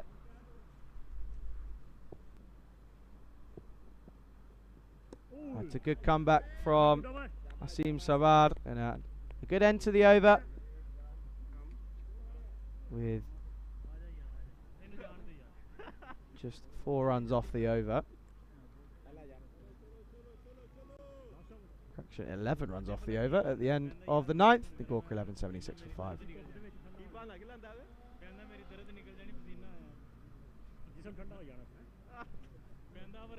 So the final 6 deliveries now in this innings, and it's going to be a comfortable victory for Marlow. So this victory now will put them level on points with Gamblers. Don't think the run rate is going to be in their favour though, so they'll stay second for now. They're just missing the top of leg stump. And it's a dot ball. So yeah, so they'll go level on points with GSC. I think they'll just fall short by net run rate, so they'll stay second. But if they take another victory, they'll go top. 2 points clear at the top if they take a victory in match number 14 later on this evening. Hit into the leg side. There's 2 fielders out there. Doesn't quite carry, but it beats the one of them. But it doesn't cost them much, and it's just going to be the 1 run.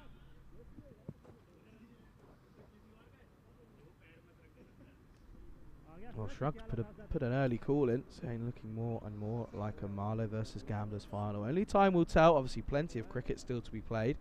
Each team plays each other 3 times, so there'll be lots of cricket to come here in Portugal. And this bit of an inside edge off the bat of Hardeep Singh, and it's just going to be 1 run. So, one final question for this match. Obviously, to return for the second match, and we'll get some more questions in as I thoroughly enjoy it. Do you think the boundaries need to be standardised for T20 and T10 formats all over the world? It's an interesting one, but I think the way that it is at the moment, I think is the best way to go. Obviously allows for a bit of variation. This is clipped into the leg side. He hasn't quite got all of it, but it flows through, and just struggling with the sun there by the looks of it. And it flows through, and it sails over the boundary, trickles over the boundary more like, and it's 4 runs. No, I think, obviously, the rules we have here for T10, 50 metres all around. just allows for some exciting cricket. Certainly does, but I think as we continue here, this is Fuller, and just driven down the ground for 1 run.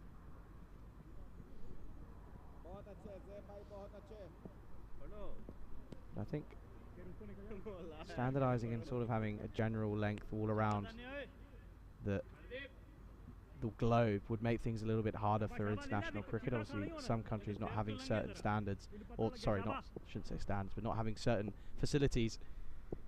So they might have smaller grounds or something. But this is a helicopter shot, but I don't think it's going to be successful, as it's eventually safely taken by Rana Sawar, and that's going to bring us to the end of match number 13. And it's a comfortable victory for the Marlow Colanders as they defeat Gorka 11 by a total of 40 runs. It was a helicopter shot where he held his pose.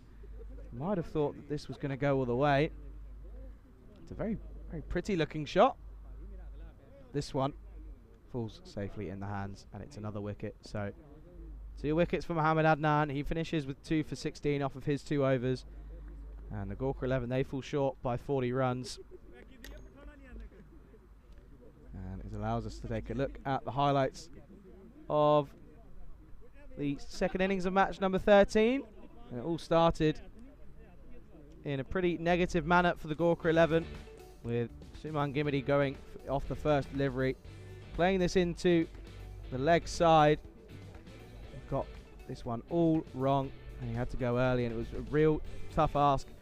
If you lose one of your star batsmen early, you are asking a lot of questions, and that question never really got answered. There was a few runs contributed from Imtiaz Rana and Mandeep Maul. Rana 24 off of 18 and 19 off of 14 from all. Also, don't forget number 4, Rahul Kumar, 12 off 4 for him, 2 sixes to his name, but it again was in vain, as there was some good fielding from Marlow.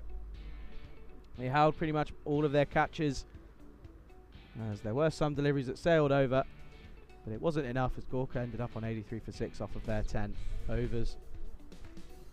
But it was some good bowling from the Marlow bowlers. They used a fair amount of bowlers, 7 bowlers in total, only Rana Sawar alongside Mohammad Adnan and Asim Sawar bowling out their overs. But again, outstanding work from Mohammad Adnan, this time with the ball more so than the bat. 2 wickets for him, going for just 16 runs. Only 1 wide to his name as well, but also wickets for Walid Amjad, Asim Sawar, Ali Mehdi and Rana Sawar, who was good in the field as well. Took 2 catches, but with figures of 1 for 13, only going at 6.5 per over off of his allotted overs. Was certainly good work from them in the field. But do remember that we'll be back in around about 45 minutes time, as these 2 teams, they'll be going back at it again as we see off the rest of these highlights. And Imtiaz Rana, 2 4s and a 6 to his name. This was one of the catches. This had some serious airtime on it, as Gorka 11 never really looked like getting anywhere near this total. Obviously that early wicket. This was a good catch though. This is how Imtiaz Rana was gone. A good catch from Mohammad Adnan at the deep gully position. But certainly areas to improve. This was a bit of a lackluster bit of fielding.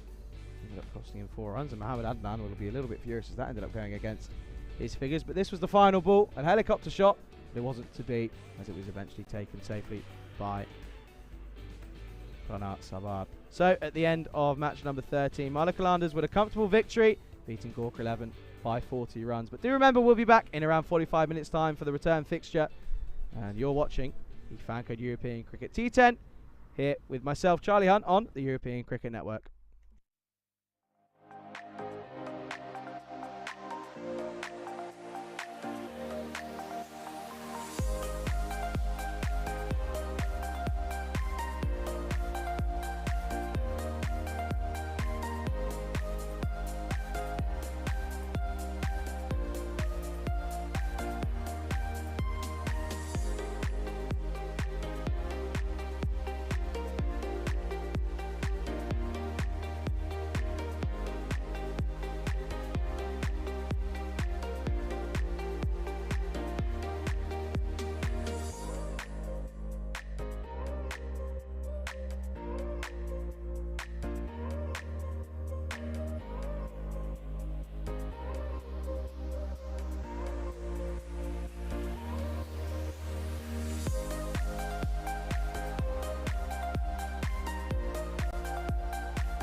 Welcome back as you join me, Charlie Hunt, here in El Estadio Municipal de Miranda do Corvo here in Coimbra. You join me for the second match of the evening, and it's again the second double header. As we see, Marlow Colanders again taking on Gorka 11. And you can see at the top of your screen there, Marlow, they won the toss once again. No surprise, they're going to go ahead and elect to bat first here. And obviously setting a really high total in the previous game. Ended up on 123 for 7 off of their 10. Najam Shazad, 71 off of just 30 deliveries. So it will be interesting to see what approach they take again here, as I get a chance to welcome everybody in the YouTube chat. We're ready to get underway, and it's going to be Hardeep Singh here in match number 14. And I am Ikram. Tries to play this into the offside, but starts with a wide. And a huge welcome to everybody, whether you're watching on YouTube, on our European Cricket Network YouTube channel, or whether you're watching on FanCode India. A very good evening to you all around the world. Here with myself, Charlie Hunt, in Portugal. We're set for another exciting T10 game here.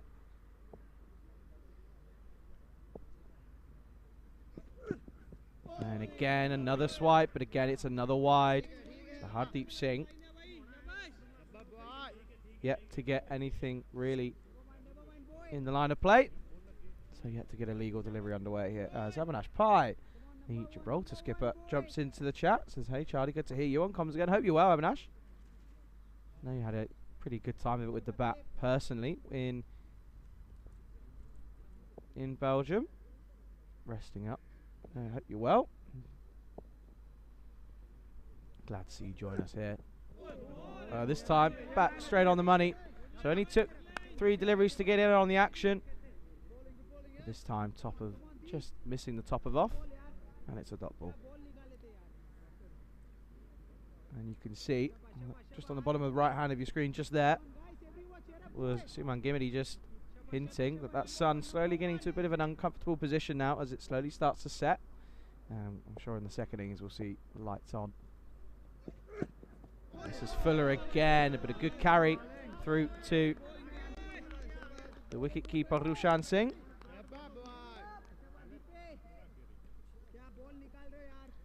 As Avinash Pai says, Mojito and Malta.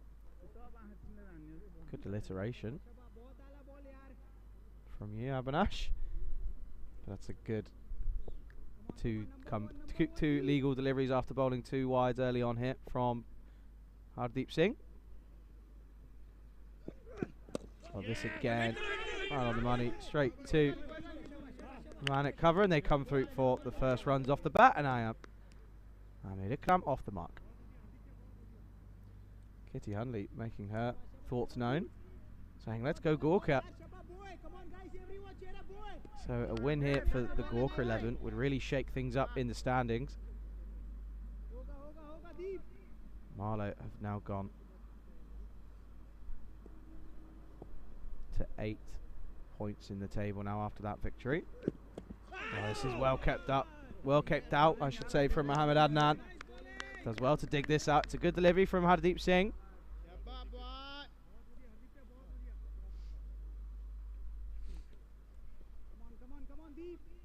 So Hardeep Singh here, 1 for 3 off of his first 4 deliveries. But he's got the dangerous Mohammad Adnan. Finished with 21 in the previous match. And this time, lets this one flow through. And it's a dot ball. And take another look here, right on the line. Bit of a way swing here. Haven't really seen much of that. Seen it normally going into the right-hander, but Parveen Singh getting a bit of a way. Sorry, I should say Hardeep Singh getting a bit of a way swing from the right-hander. But again, you can see plenty in it for both teams here. A vital match in the context of this tournament. This one stays low, beats the bottom edge, and it's a dot ball. So an interesting over from Hardeep Singh, ends up getting it spot on. 3 coming off the first over. Marlow are 3 for none. And a very good evening to Brendan Clark, who's joined the chat. Again, we had really enjoyed all of your inputs and questions over in the last innings of match number 13. We'll see if we can get something similar going again, but we take a look at the bat versus ball once again. Marlow, their expected score now at 102, and Gorka at 93. So, see if computer getting the first one right. But Gorka 11, they'll be looking to try and make an upset here, as Mandeep Singh is going to be coming into the attack. And you can see on your screen, change of on-field umpires as Gat Oosthuizen is the on-field umpire alongside Buckstone this time. And starting with a bit of a wider delivery, and eventually is signalled as wide from Gert. So very similar to the previous over, starting off with a wide delivery.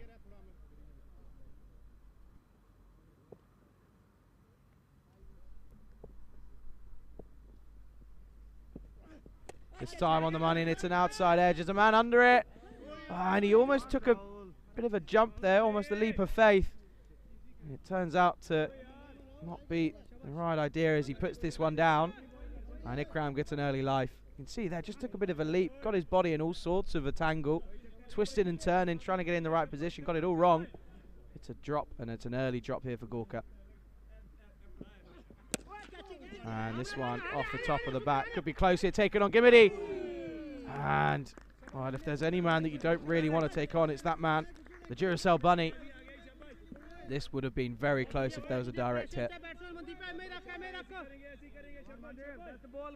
Mohamed Adnan living life dangerously, as are both of these batsmen. A drop already and a close run there, but he survives and lives another day.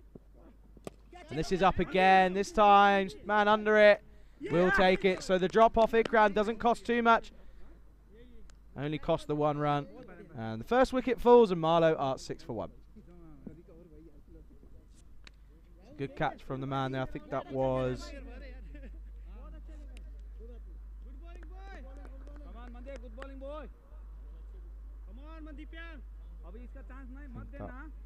Trying to just see who that was out there, but it's a wicket nonetheless.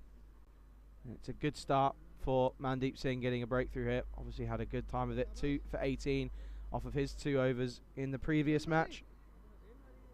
And the new batsman, no surprise, coming off of an outstanding innings of 71 off of 30 deliveries, not out, is the skipper, Najam Shazad. A little bit earlier than last time, coming in at number 3 this time. Came in at number 4 in the previous match. No surprises, Simon clearly wasn't the option at number 3, getting a golden duck. They're going to need to take their chances if they're given one here early on from Najam. This one stays low. Najam Shazad does well to just meet this with the full face of the bat. Survives his first delivery. If they can get this is a huge wicket. If they can break this partnership early, Gorka 11 will feel they're right into this game. It's a good delivery. Straight into the offside for just the... Should just be the one, and eventually it's just the one. A huge thank you to everyone in the YouTube chat. If you haven't already done so, do go ahead and subscribe, as if we reach 300,000 subscribers whilst Vinny and Rico are together and I'm out in Portugal, that'd be a little surprise for you. Well, this has gone up and it's an opportunity, and it's taken. So a big wicket goes early. Mohamed Adnan not really able to contribute with the bat. Goes for just 1. It's a good take from Hardeep Singh. And another wicket goes. And Marlow fall to 7 for 2.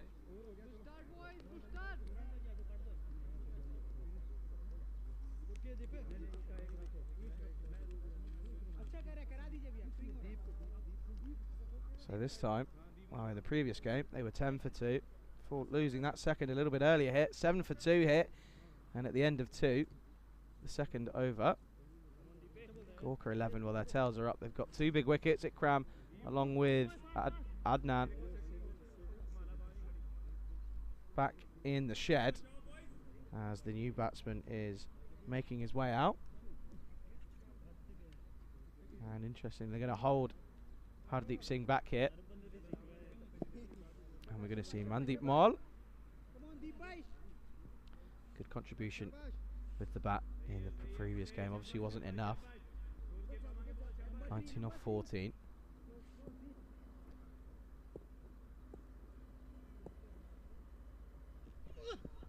And this is an outside edge, and they're going to come through. Again, good running. Call that one early. Push the field up. Of course, is a bit of a mistake. It's 1 run to the total. Brendan asking how off 300,000. I'm pretty sure it's only a couple of hundred. So not far away whatsoever. We started the day at bang on 299,000. So only a couple hundred subscribers left.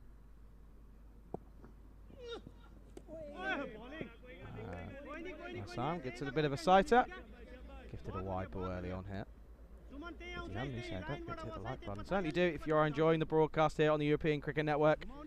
Plenty more cricket coming your way from both here in Portugal and out in Rome for the Super Series, the 5th and final week of our Italian summer.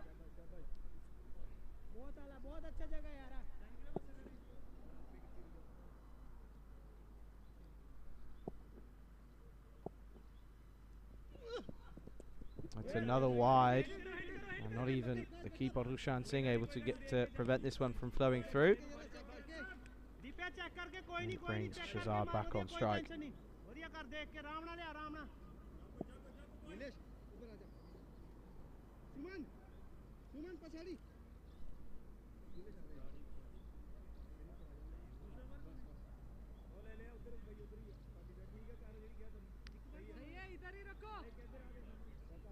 There's a change in field, no surprise. Deep mid wicket and a long on for Najam Shazad.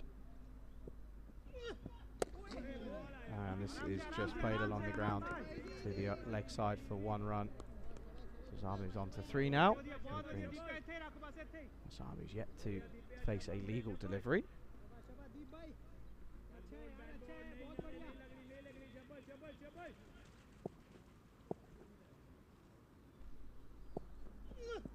And this is into the leg side, and that's going to run away. We've had to wait a while, but it's the first boundary. It's off the bat of Sai Masami, gets off with cuatro carreras into the leg side.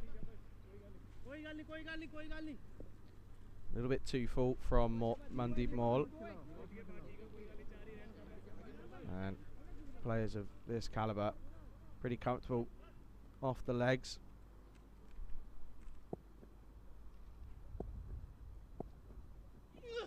Well, full toss and hit well into the offside. Straight to skipper, Madhukar Thapa. And it's just the 1 run. Thapa not had a very good go with the toss at the moment, losing 2 tonight. But also at the same time, Najam Shazad, he hasn't lost a toss yet. So it's early wins, early victories in, essentially. And this is into the leg side. There is a man out there. He does well, he watches it well. That was Imran Khan who watched that well, manages to prevent that from going through for a boundary. But good cricket nonetheless from both teams early on here. Final delivery of this power play now. And Masan hits that well, but straight to Hardeep Singh. It's a attempt at a quick pickup, but he doesn't quite get it. But it's going to be a single to end the over. And at the end of the 3rd, at the end of the power play, Marlow 19 for 2. So there you go, 2 early wickets falling in the power play for Marlow. Not a position they really want to be in. They were in a similar position, but they're going to have to rely. Well, it seems like we're having a bit of a malfunction. Many apologies, but I can tell you that they are 19 for 2 after the power play. And the first over only going for 3, second over going for 4, and then 12 coming off of that previous over. So good early bowling from Hardeep Singh and Mandeep Singh. And I think it's a good tactic that I like to see. Previously, they've bowled out their early 2 overs. But we're not going to see him, well, we're not going to see Hardeep or Mandeep. But we're going to see the introduction of Imran Khan for Gorka 11 now.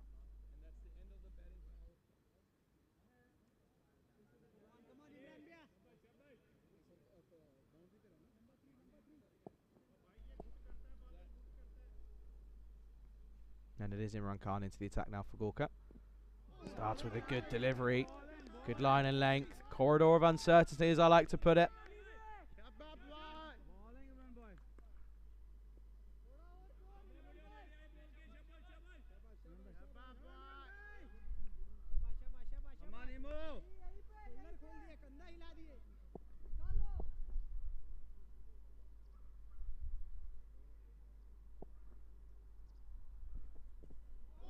another fabulous delivery, just millimeters away from the outside of the off stump, and it's really good bowling this early on from Imran Khan in his first over.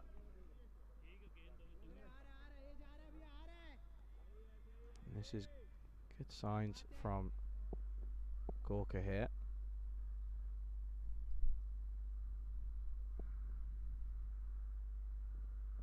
Well, this has gone up, and there's going to evade Tapper at the cover region, and they're going to come through for just a single. But again, a good bit of bowling for Imran Khan, and interesting enough, he didn't get a bowl in the first game, so what a good move this from Madhukar Tapper, bringing him in early.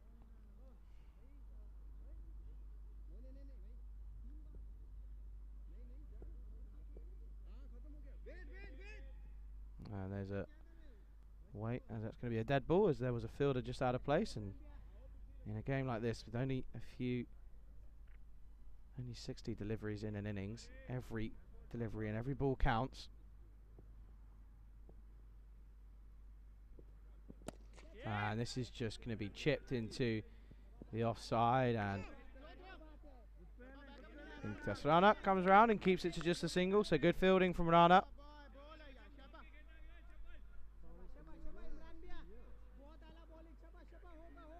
PRK saying Imran Khan is bowling like Imran Khan. I'm sure he'll appreciate that. But he is looking solid here. And again, this time even closer to that off stump.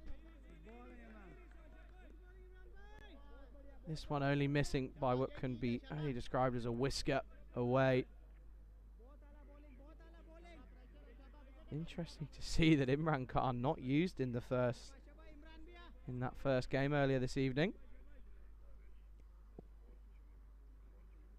He's one delivery remaining here. He's up against Saim Masam.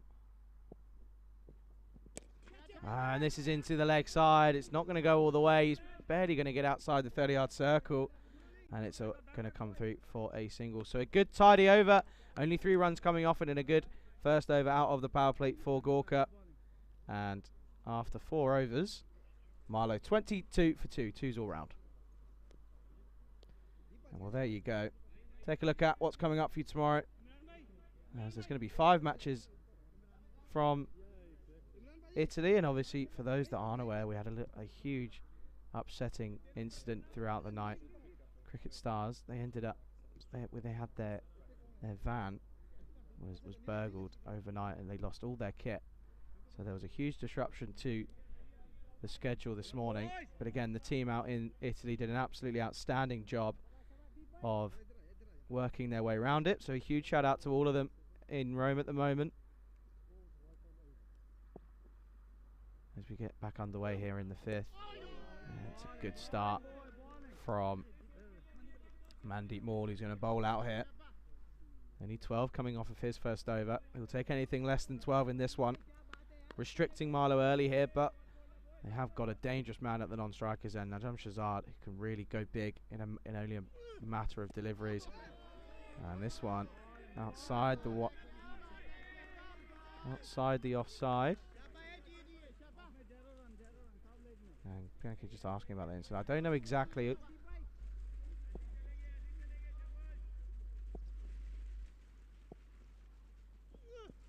Well, this is into the offside. He's not got all of this. It's an opportunity. And it's taken safely. And Masam has to go again, struggling here. Not looked comfortable in either of the 2 innings this evening. Got a golden duck in the first game. He goes for 8 off of 11, and another wicket falls. Marlow are 22 for 3. There's a good catch from Tapper. Not easy when you're running backwards. It's a good catch. And yeah, so just to clarify that the Cricket Stars had the 2 games postponed this morning, and so the reason behind that was they had their bus broken into and all of their gear was stolen, all their kit.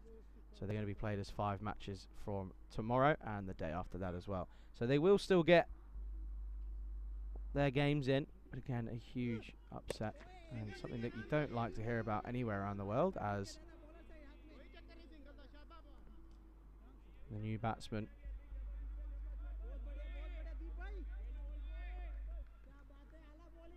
is off the mark straight away.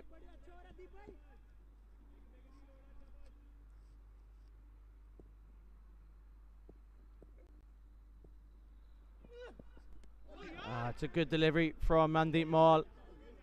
It's going to be a little bit unlucky as this one just lifts off the length, and it's going to be 4 byes. And that's only the second boundary. We've only had 1 boundary off the bat. That's going to run away, and it's going to be 4 byes.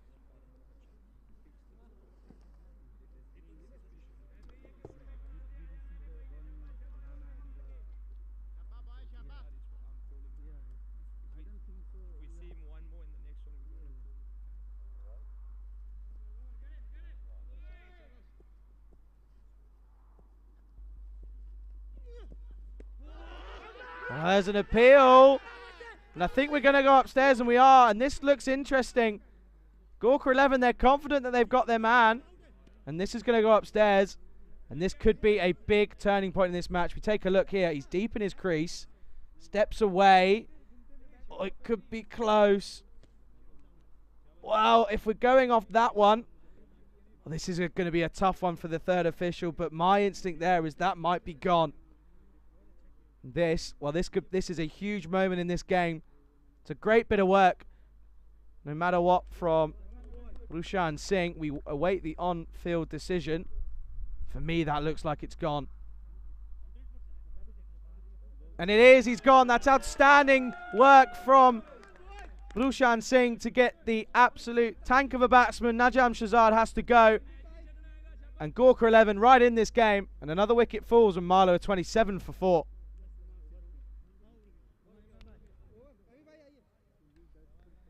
And outstanding work from our production crew to get us the pictures there on the LRS, the limited review system. Good call from square leg umpire Kartus Taisen. And the big wicket of Najam Shahzad has to go. Excellent keeping from Rushan Singh. And you have to say that we've seen some brilliant work behind the stumps from many keepers in this tournament. Gorka are looking promising in this game. The halfway stage, 27 for 4.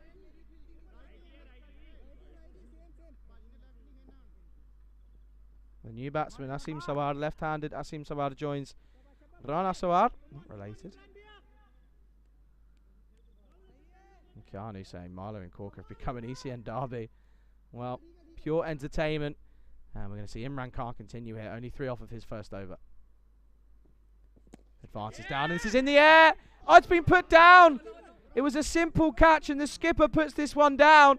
He took the harder catch earlier in this innings, but this one goes astray, and the chance goes down.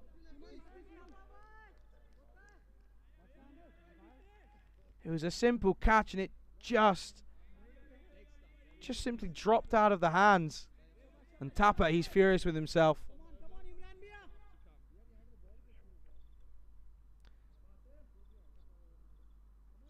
But Rana Sawar, he's given a life.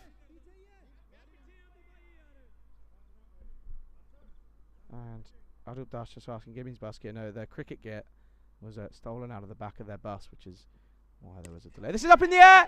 This time it will go. So chances coming left, right, and centre. Gorka 11. They live another day here. The drop doesn't seem to really matter as the next one's taken. And it's a golden duck for Asim Sawar. He has to go without troubling the scorers. Marlow Kalander's 28 for 5. And, well, if that doesn't deserve a like on the stream, and if you haven't subscribed, that certainly, I feel like that deserves the hit of that subscribe button. Pure action here. In the last over, we've had an LRS decision. We've had a dropped catch, and the very next ball, we've had a similar sort of catch being taken. This time it was Suman Gimade who takes the catch. Well, this is interesting here. The new batsman, Adnan Gondal. Looks like he's come on with the wrong kit. Interesting to see how close he could be to timed out here. It'll be interesting if they appeal here. Don't know how long this is taking. I think he's getting a run out. He's getting a run on, so he's obviously, I think he knows. He might be able to hear me.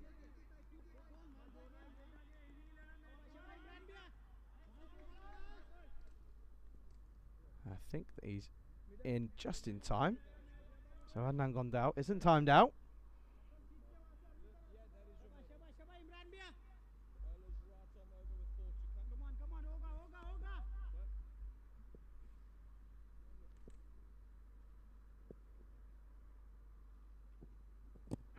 It's a big shout. It's turned down. There's a big appeal. This is going to be close. And again, we've seen many, many close calls. But this one, for me, my initial impression is it's sliding down. He's a long way across. It'll be interesting to see if that was on the back pad. But I think that is going to be sliding down. So from my perspective, I think that's a good call from Gertus Teisen there.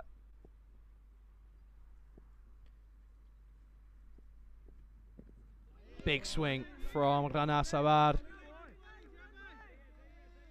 2 from 3 now for him. And Gorka 11. Well, they're up for this, as that one just for me looks like it's just missing leg. I think it's one of those calls. It's a tough, tough call. I think if it was given and it went upstairs, obviously, I haven't got DRS, we've got LRS. But if that was on DRS, I think that would have been umpire's call. So I think it's a good decision from Gertus Teisen. Well, again, going for a big, big swipe. And Imran Khan just looks like this is the type of bowler that they needed in the last game. And he's providing some excellent, excellent work here for Gorka 11. He's got a bit of a smile on his face. I think he knows that he's doing a good job here. Only 2 runs off of this over. 1 delivery remaining. Well, make that.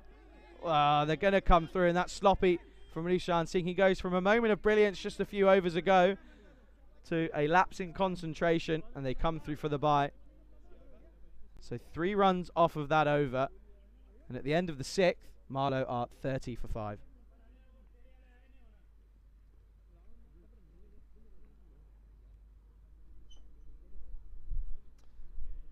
And this is not a position that Marlow have really found themselves in. Obviously, they did take a loss earlier in this tournament. Take a look there. Imran Khan, 1 for 4 off of 2 overs. Outstanding work from him to really keep these middle overs quiet.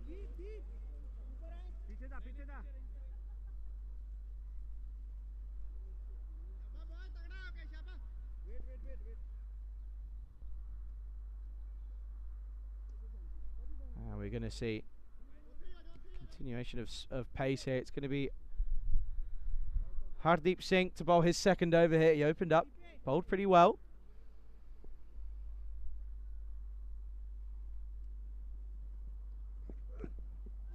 This one just over the top of the stumps, and this is outstanding bowling from Gorka. They've turned up for this game. Marlow looking like they're struggling here. Obviously, they've lost just the 1 game so far in this tournament, losing to Gamblers SC in match number 8. And interestingly so, Marlow again suffered a bit of a collapse, but they're in a worse state at the moment. 30 for 5. This is dragged into the leg side. It's going to be the 1 run. Man.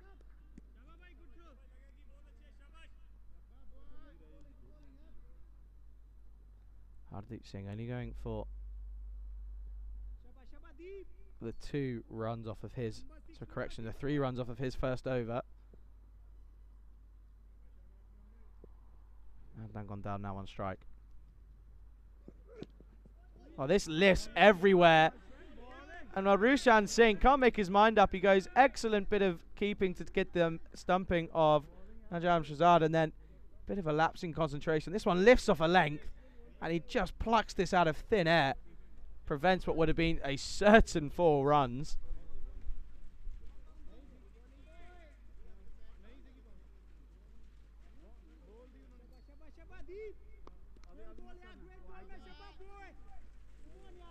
And the wind's picking up a little bit here. from left to right on your screen. And another big swipe from Gondal, and it's to no success, and it's another dot ball here.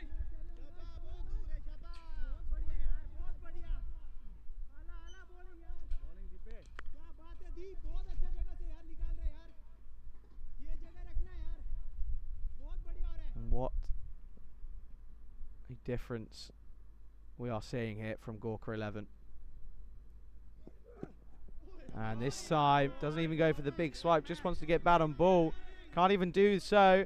It's another dot ball here. Third dot ball on the trot.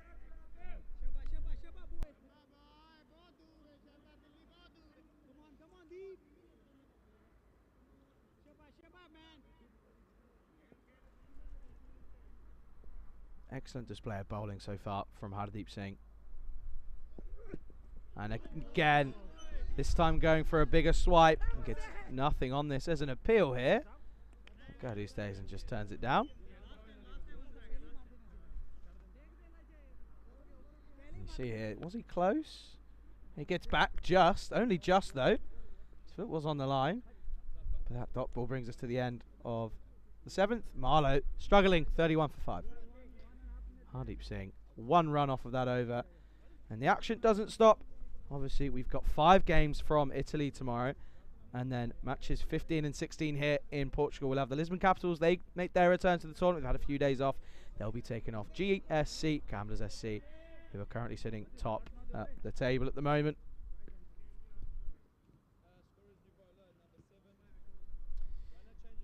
And I think now we're going to see an introduction of spin. So they're going to see out the rest of this innings with spin.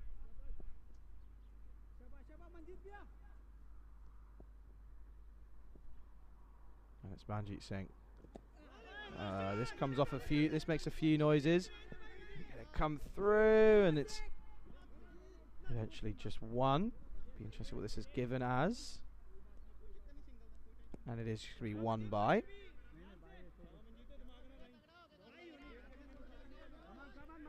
It brings Gondal back on strike, who's just been chewing a few balls here. 1 off 5 at the moment.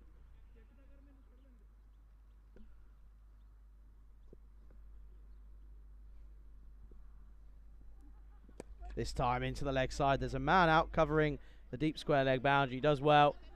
It's just 1 run to the total. So this is the complete polar opposite of what we saw in the first game this evening. 1 boundary off the bat in this inning so far. Well, make that 2, just as I asked for 1. Rana Sawar, he can clearly hear me. He turns around. Well, here's 1 for you. This is dispatched over the leg side, and it's 6 corridas, and a welcome boundary for Marlow.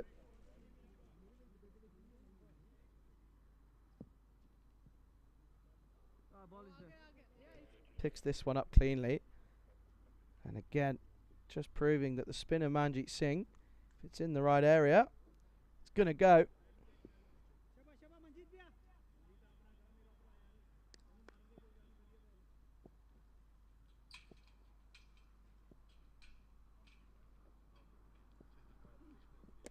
And goes for it again, but this time just clocked into the leg side. And that man, Duracell Bunny, comes through, and it's just the 1 run.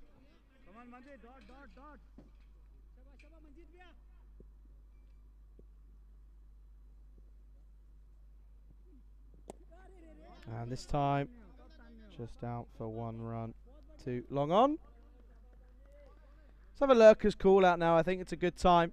So if you're in the YouTube chat, let us know where you're watching from. I want to know. I want to find out. I want to know more about all of our viewers all the time. This is big into the leg side. So Rana Sawar taking a bit of liking to Manjeet Singh. And ends up with 15 off the over. And at the end of a bit of an expensive over if you're a Gorka fan. And at the end of 8 overs, Marlow 47 for 5.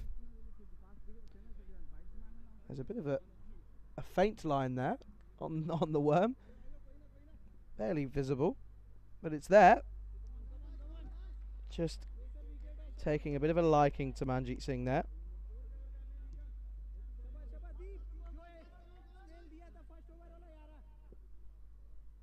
going to see Mandeep Singh back into the attack now.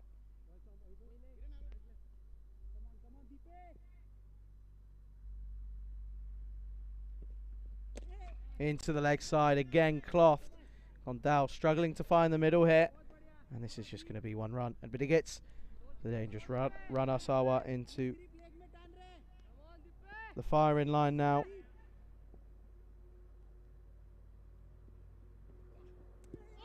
This one just missing off stump.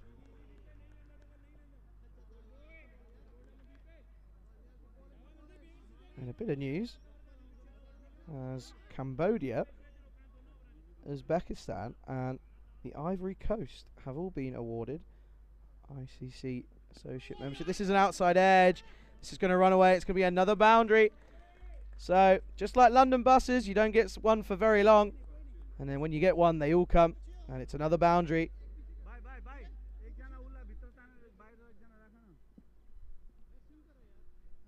But no, good to see more nations being granted ICC membership status, that is. And this is into the offside. There's a man there, and he's put it down again. Couple of drop catches here for the Gorkha 11. Just wonder how costly that could be as this game certainly isn't over. Marlow with a strong bowling unit. This time hits this well into the leg side, and it's going to beat the running round Imran Khan. He can't stop that one, and it's 4 runs here for Marlow. Slot delivery from Mandeep Singh. He's not really getting these ones right. Struggling here in his second over. And these drop catches are proving costly now. So Ardna moves on to 21.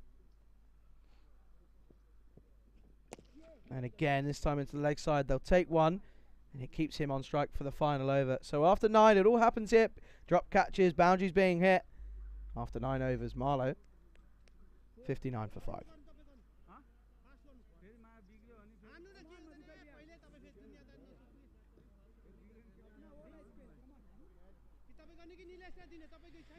And we're now going to see, well, this is a bit of an interesting, from my view here. The skipper looked like he was going to be coming on. Madhukar Thapa was about to come on and bolt the final over. It's been turned away. He's not going to do so. And we're going to have, just trying to see who we're going to have here now.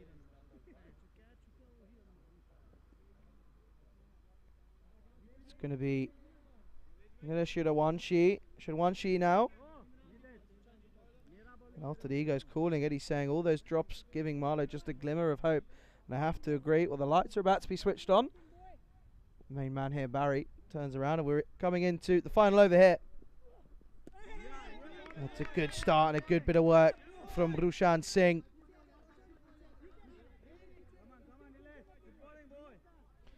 And there's a good energy around the ground here in the playing field for Gorkha. I think they feel that they might have half the job done. 5 deliveries remaining. Got to negotiate 5 balls here, but their tails are certainly up. Short, slapped into the leg side. There's a man there. Oh, it's been put down. He took it too easily. He took a pretty easy catch in the previous game, and he just looked like that was way too casual, and another one goes down. See there. He's furious with himself. It was a simple catch. It was straight at him. He barely had to move. We take another look. Wasn't middled by Klanar Sadwa. It was straight to him. He just took it so casually, and he puts that one down. This one off the pad. Called through for a single and end up getting it pretty comfortably. It's good running. Good call from Klanar Sadwa.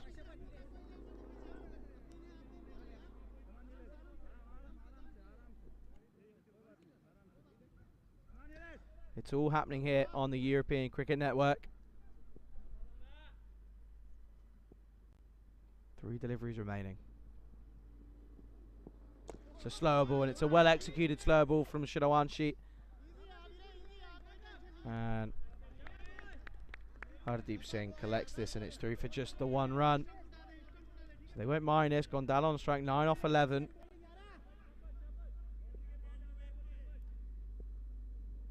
He's only hit the 1 boundary. This one stays low. It's outstanding work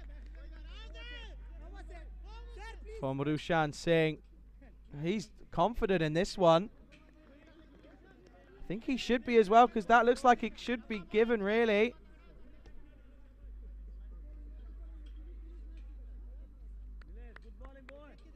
Interesting there. And again, a good, excellent piece of work from the keeper, Rushan Singh. Take another look. You see here, swivels round. It's a low take. He does extremely well. There is going to be a wait here, so I think there might be a bit of communication here. As we are looking at the LRS, I'm being told, for me, that might be given as out. It is out. So eventually he gets his man. And it's a great, outstanding piece of work. Once again, Rushan Singh proving why he's the man with the gloves.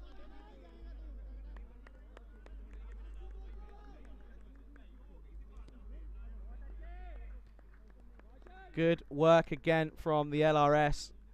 Making the right call.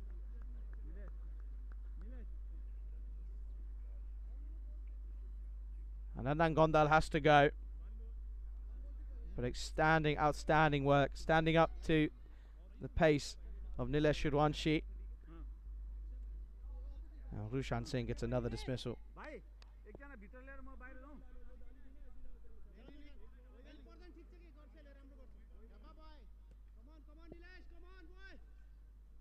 So one delivery remaining.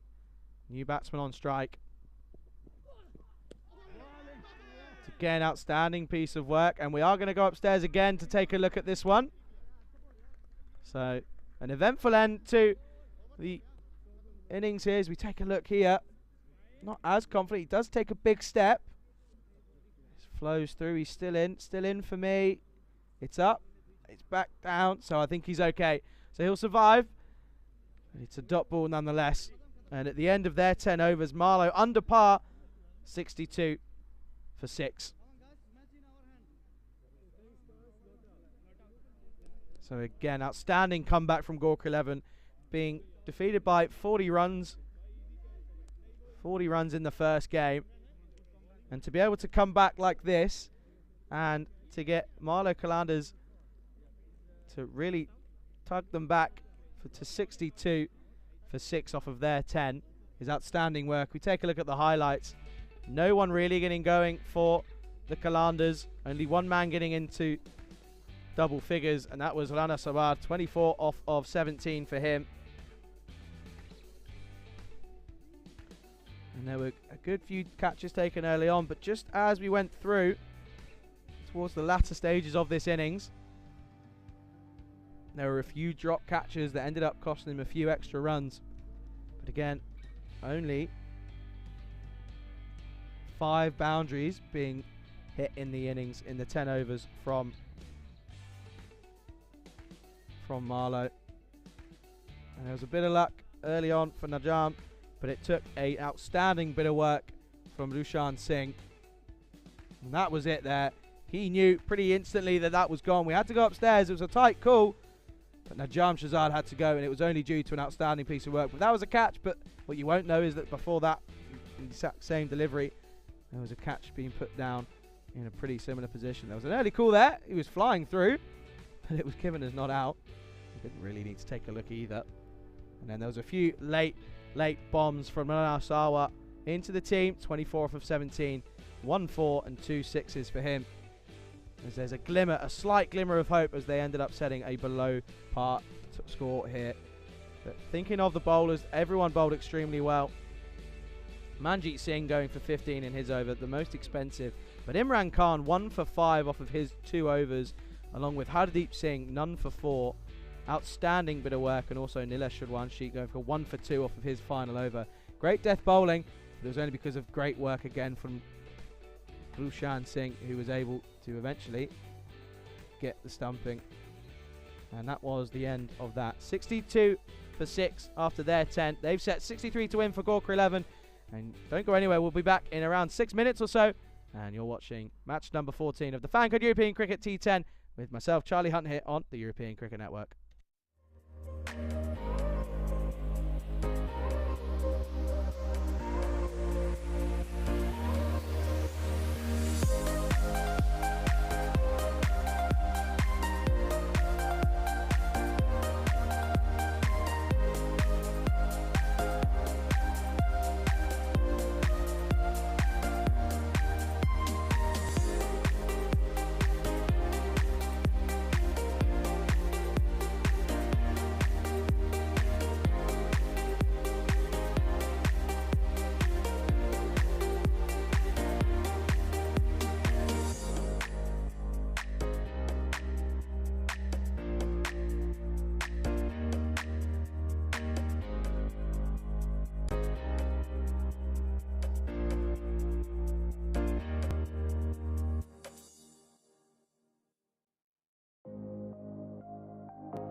Welcome back to el Estadio Municipal de Melano do Corvo. You join me, Charlie Hunt, here on the European Cricket Network, as we're about to see Gorka 11 get their chase underway. They've been set 63 for victory, going up against the Marlow Calanders. There's that Marlow Calanders team, and they'll know that they've got a bit of a tricky job on their hands if they're going to take 2 from 2 here and make their way to the top of the standings, as the umpires make their way out for the final game of this innings. On your screen is Gert Oosthuizen, and the other umpire is Buck Stoneman. And the officialing and the umpiring has been next to pretty much sensational in this tournament, and without them we wouldn't be getting any of these games underway at all. It's not an easy task being an umpire, but someone has to do it, and they've decided that they have put themselves forward. But again, a huge welcome to everybody around the world. You join me, Charlie Hunt, for this innings here, whether you're watching on our YouTube channel, ECN European Cricket Network. If you are, do please hit that subscribe button. We're edging ever closer to the 300,000 subscriber mark, and well, if we get to that point, then there'll be a certain 3 members of the commentary team will be doing a certain ice bucket challenge. But again, also a very warm welcome to all of our viewers are watching on FanCode in India, in the subcontinent. And we're almost ready to get underway, and we're going to be seeing Rana Sawar is going to be opening up for the Marlow Calanders. He's done a job with the bat. He's got something that's given them a glimmer of hope. And the facing batsman, Suman Gimidi, is going to look to just try and go one better, which would only be 1 run, as he got a golden duck off the first ball in the final over.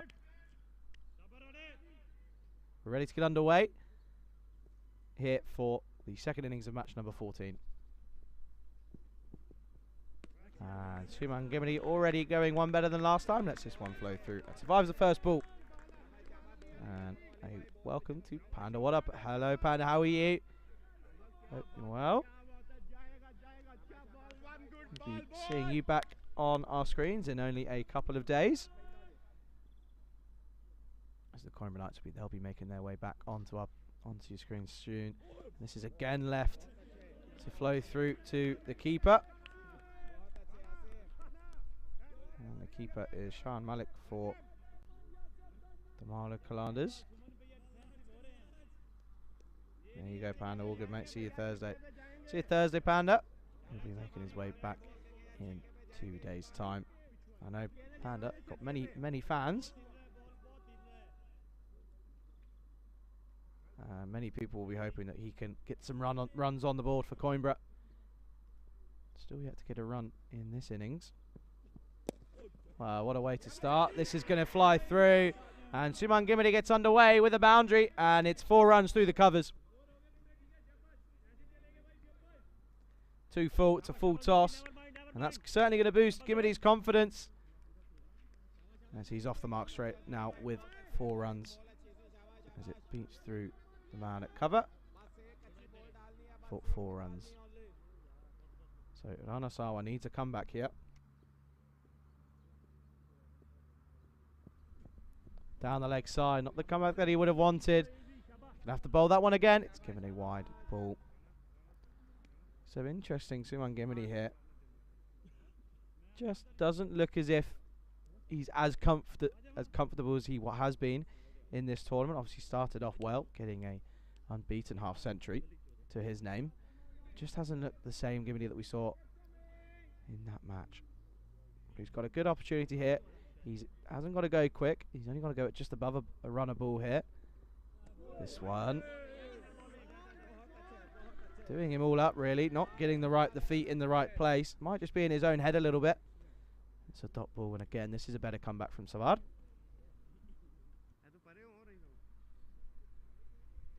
Shrug saying that the Knights need Panda opening the batting again, smashing some 6s. Well, he's certainly going to try to if he gets the opportunity, that's for sure. You can't blame him, man, if he tries his best, which everyone out here is. This one lifts off the pitch, and it's actually a good leave again. Well left from Suman Gimidi. You see here, just lifts. It does well to let this one go. Not the tallest of men, Saman Gimidi. Does well here.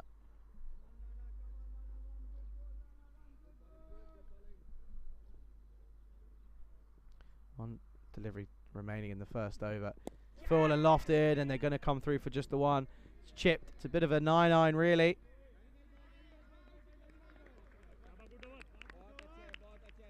And that single brings us to the end of the first. And Gorka a 6 for none after the one.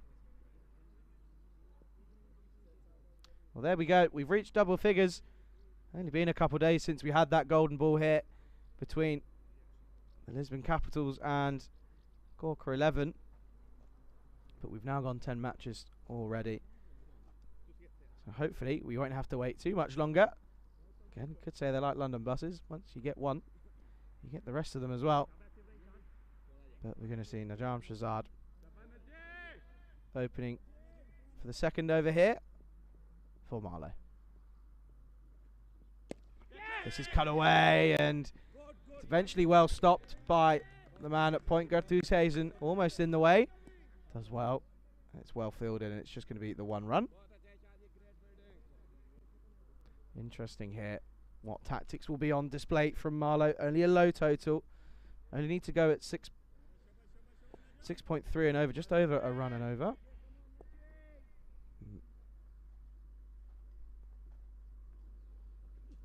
Well, Imran Khan, he's full of confidence after going well with the ball, and this time gets all of this. This is going to go away straight back down the field, and it's Seis Corredas. Stand and deliver stuff. Textbook drive down the ground. And Imran Khan looking very comfortable early on, getting off the mark with 6 down the ground.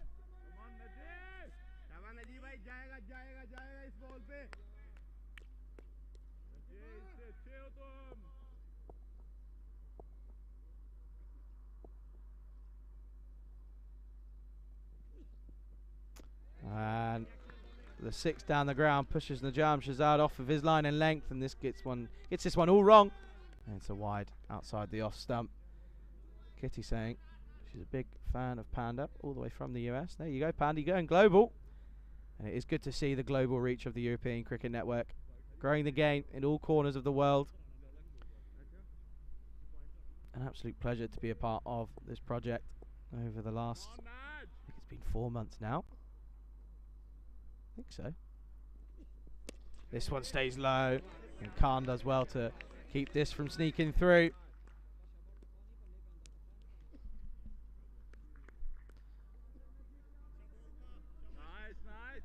And a huge thank you. Take this opportunity to thank everyone in the chat, keeping me company. Thoroughly enjoyed our little Q&A session earlier. Just keep your eyes peeled on our socials for a little treat. At some point, this is down the leg side and evades the keeper.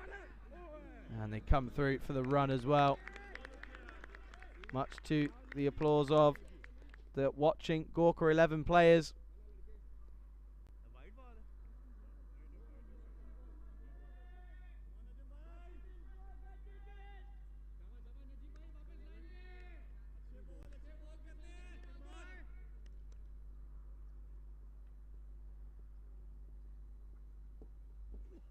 Short, and Gimity runs this down to third man. Classic short format style. Just the one run, and Gimity moves on to 7. This is an expensive over from Shazad. 11 off it so far. 1 delivery remaining. Correction, 2.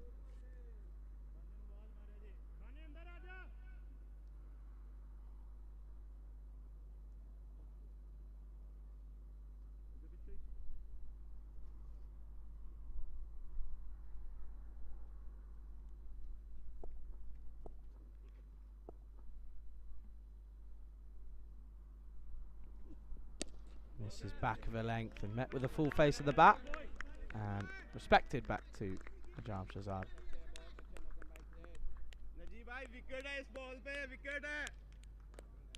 Shock saying looking like an early night. 2 days in a row for you, Charlie.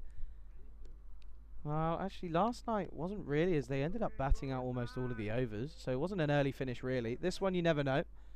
Depends if They just play it conservatively and just make sure they get across the line. But wides like that are certainly going to make it a little bit easier. And we'll just see how they go about this. Obviously, they need to think of net run rate as well, as it could play a big factor coming into the latter stages of the tournament. You never know how effective net run rate can be.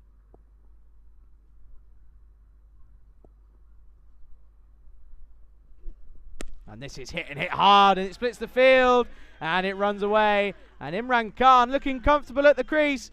And this runs away, and it's cuatro carreiras here in Portugal. Shazad going for back of a length. He rocks back.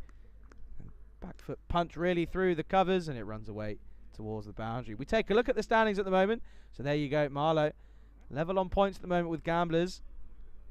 But it'll be interesting to see Gorka, if they can get a victory. That would obviously be still in third position, but they'll move on to 6 points, and it just gives a little bit of a gap between them and Lisbon Capitals alongside Coimbra Knights. Kitty Hunley saying thank you for entertaining this stuff. It's been my pleasure. It always is a pleasure to come on the airwaves here on the European Cricket Network.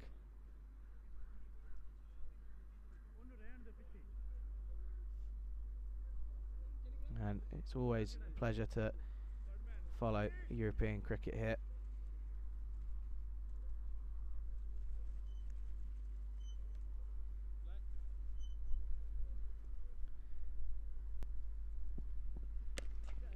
Well, Rana Salwa continues, and this time he gets dispatched over the leg side, and it trickles over the boundary, and it's another 4 runs, this time for Suman Gimadi.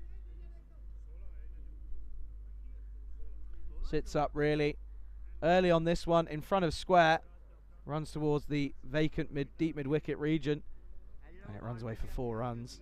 And at the moment, Gorka 11 looking like they're going to chase this down with ease.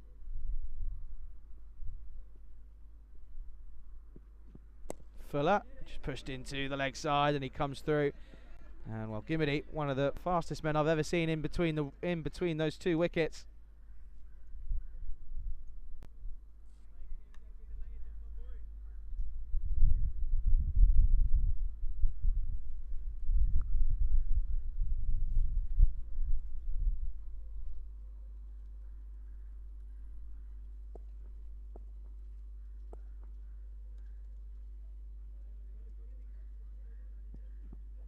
This down the leg side, and again use of the backstop proving pretty effective,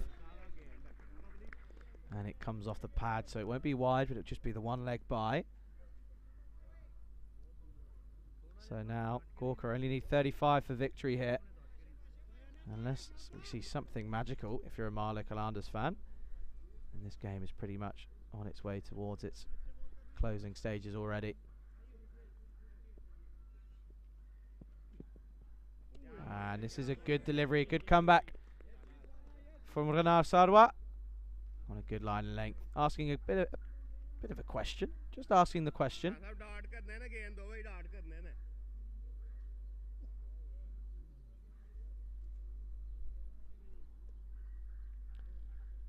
Obviously, do remember plenty of cricket coming up tomorrow.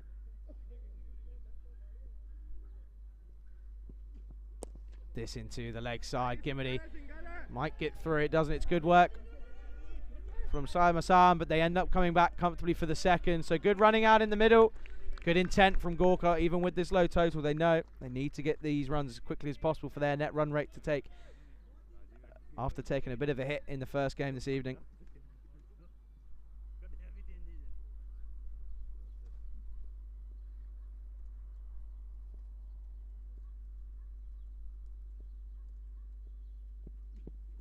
Driven hard, and this is textbook Suman Gimadi back to his best here in Portugal, and this is another 4 runs. And at the end of the 3 overs, Gorka are 34 for none.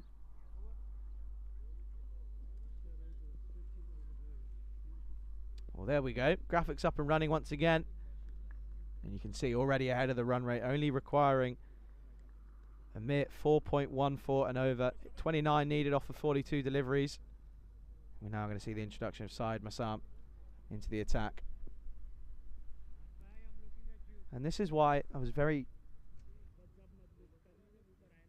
very confused as to why Suman Gimli came out playing that shot early on, first delivery in that previous game. Just proving here, if you can give it, he gives himself a little bit of an opportunity to get his eye in. He then makes the most of the opportunity he's given himself. So 29 just required now from 42 for Gorka here. And well, keep bowling these deliveries wide of both offside and leg side. It's going to make life even easier for Gorka here. There's the man in front of me, Mohammed Adnan. He's getting a warm-up. So it looks like we'll be seeing him with the ball in a matter of moments. Do you know what? I have to say, I think in my head I called that. As soon as he set off the start of his run-up, took a huge leap. Didn't look comfortable whatsoever, did Massam.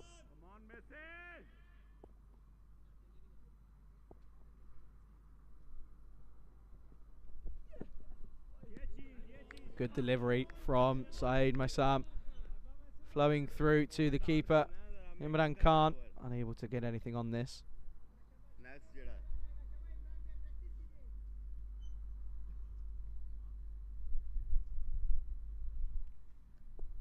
A very good evening to Gidesh Singh in the chat. How are you, Gidesh? You've had your fellow teammate Panda was in here earlier. I hope you're well, Gidesh.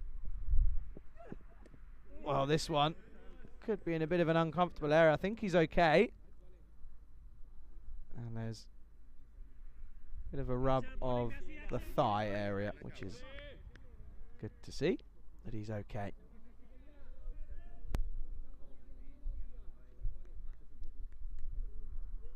So there you go. At this stage, currently Marlow with 19 for 2, but things went from bad to worse for them. Just losing wickets very early on.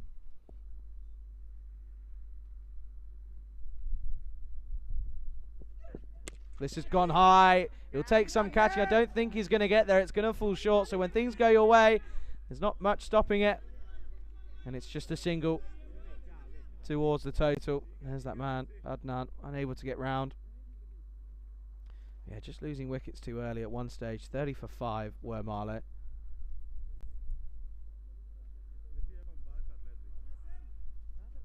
So now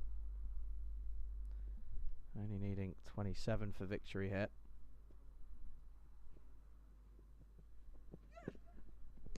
Tries to just run this down to third man, but it's a good bit of carry from Saeed Massam. It's another dot ball, but this has been a good over so far from him. Only 2 runs from it.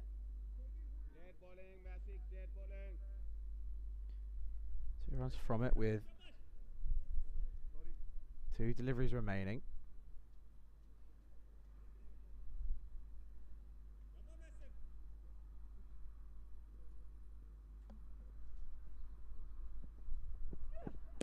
Swiped and swiped away, and it evades the diving fielder at point, and it's going to be another boundary. Again, right from the textbook of cricket shots there from Suman Gimli, and it runs away, and it's cuatro carreiras for Gorka 11.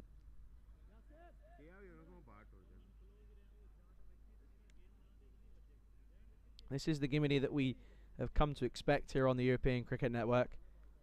Just proving that it was just a blip in the system.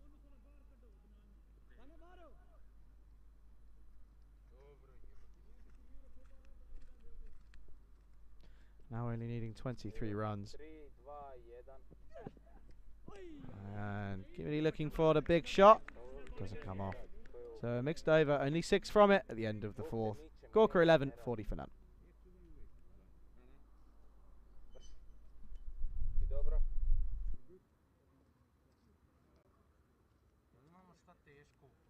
So there we go. There's a reminder of what's coming up for you tomorrow with that extra game in Italy due to the incredibly horrible scenes of after the cricket stars had all of their kit stolen out in Rome. So Fresh Tropical, they take on Gina Brescia at the start of tomorrow's play in a double header. So 5 games out in Italy and then 2 games here. So there will most likely be a crossover. So Don't worry, I won't take it personally if you go to Italy. However, I will remember. We're going to see the introduction of spin a bit earlier than normal. Asim Sawad now into the attack.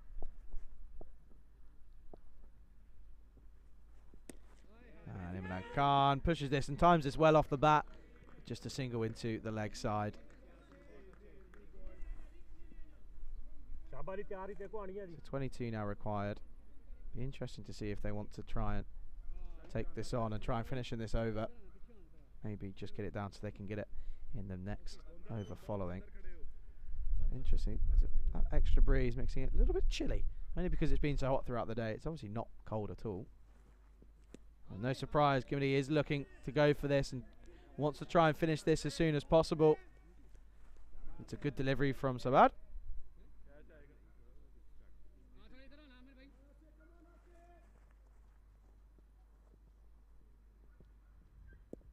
This is well played, just into the offside, and they come through comfortably again for another run.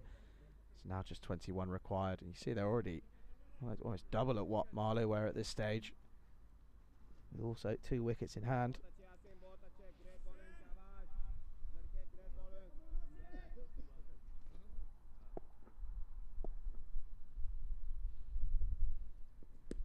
And Imran Khan looking to go big. And Asim Sawad just putting it above the eye line, just saying, well, if you're going to go for me, do it now. I'm going to back my fielders to take the opportunities if given to them. This time it's short and slapped straight. But Mohamed Adnan's going to come around and collect, and it's just going to be the 1 run.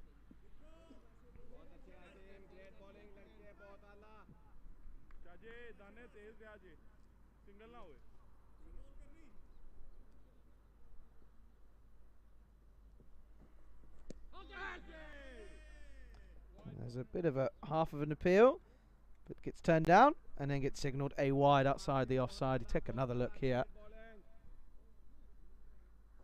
A good take, but was given as wide.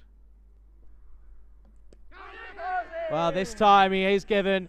So the wide is given the extra ball, and they make the most of it, and they make the breakthrough. Shaman Gimli has to go for 23.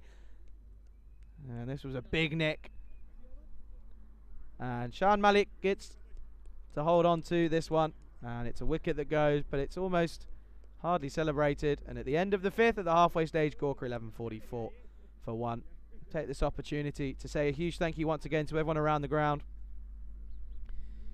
A huge thank you to all of the people in the clubhouse, alongside Barry and Nina, Katie, and alongside Anna as well, providing and keeping us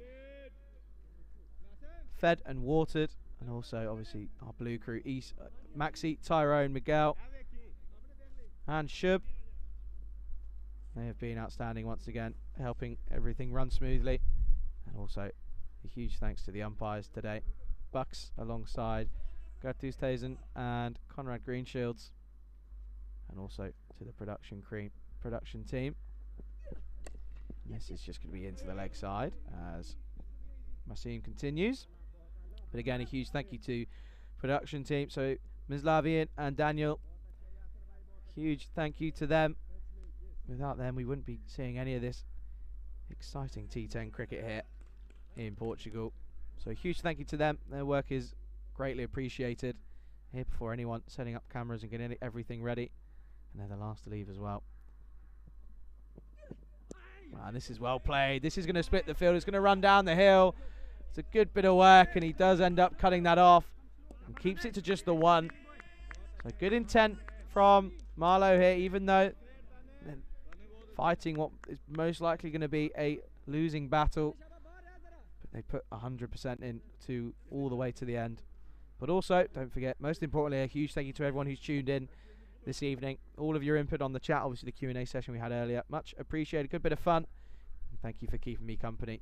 We come to the closing stages of this match. And Imran Khan flicks this off the legs. It's going to run away. It's a big chase on. Goes for the boot, but gets this one all wrong.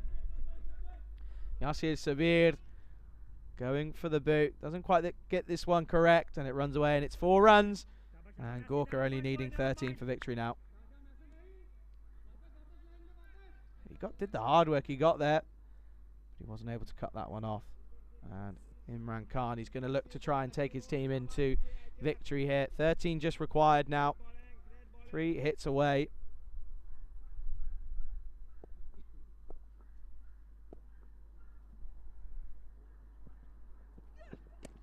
Well, he's not going to, most likely isn't going to do so, and it is taken, so he tries to get on with it.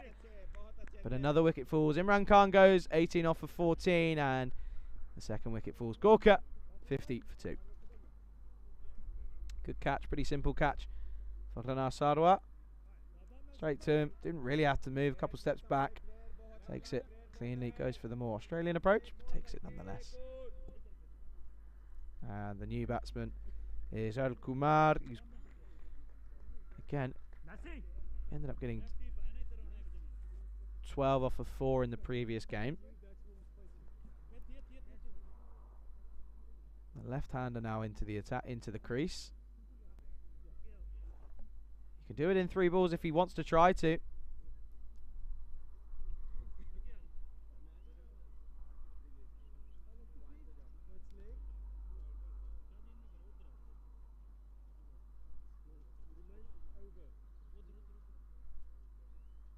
There's a little bit of confusion in the field, getting everyone in the right places. Always tends to happen when a left-hander comes to the crease. There's always one. In some cases, there's quite a few.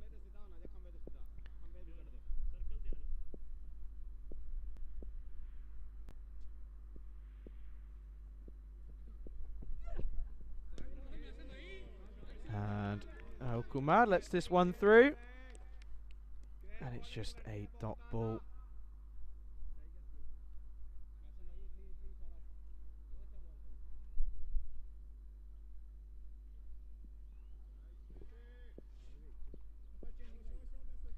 Still only 13 runs required off of 25 deliveries now. 1 ball left in this over. It's been a good spell from Massam. Going for the big shot, but doesn't come off, and it brings us to the end of the 6th. And at the end of 6 overs, Gorka 50 for 2. Good tidy over from Syed Massam. 6 runs coming off it, but getting the wicket. And he finishes with figures of 1 for 12.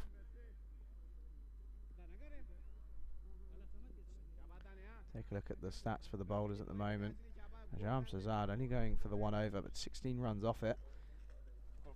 And well, when he got hit for those 16 runs, he almost felt that really was the nail in the coffin. A big over like that just takes the run rate well below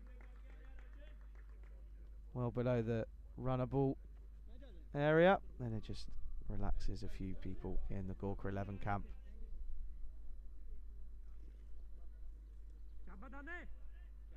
But we're going to see Adnan Gondal into the attack now. Still 13 required. And that's a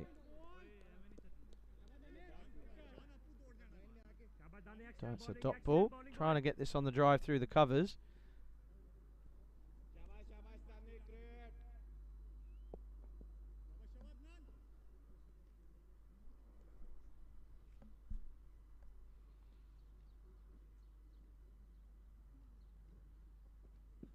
And again on the drive. It's going to be given as a wide.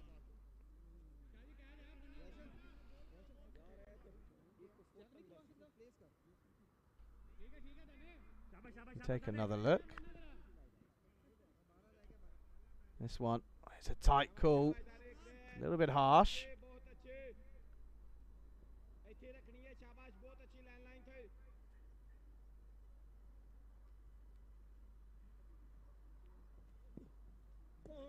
This time, it's given as a dot ball. So, what's that now? That's 12 off of 22. And we've had a few dot balls on the trot, that wide just breaking them up. Obviously, this is an almost impossible task for Marlow, but could they do the impossible here in Portugal? This is going to be pushed, but unfortunately it's going to be called a no ball by umpire Gertuseisen, so this is going to help proceedings for Gorka. And it's now just 2 hits away. It's called for the front foot, no ball. And we've got a free hit on our hands now. You see here.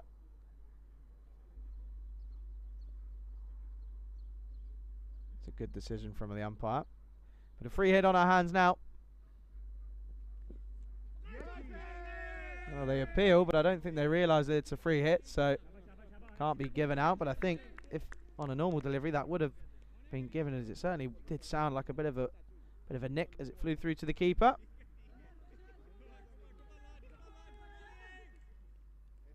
Put a lot into that, but no success. He's now chewed up 5 deliveries. See, in the context of this game, it's not too much of an issue, especially when you hit shots through the offside. Well fielded by Faf Stoneman there. And that runs away for 4 runs here. And now into single figures. Great example of the long boundary, long boundary there from Faf. Faf obviously doing a bit of umpiring earlier on as well. Long barrier. This into the leg side. Not going to get all of it, and they're going to come through for just the one. Correct, it was a long barrier. Obviously not a long boundary. No, I was calling it a long boundary. Fatigue. It's the I would say it's the heat, but it's cooled down now.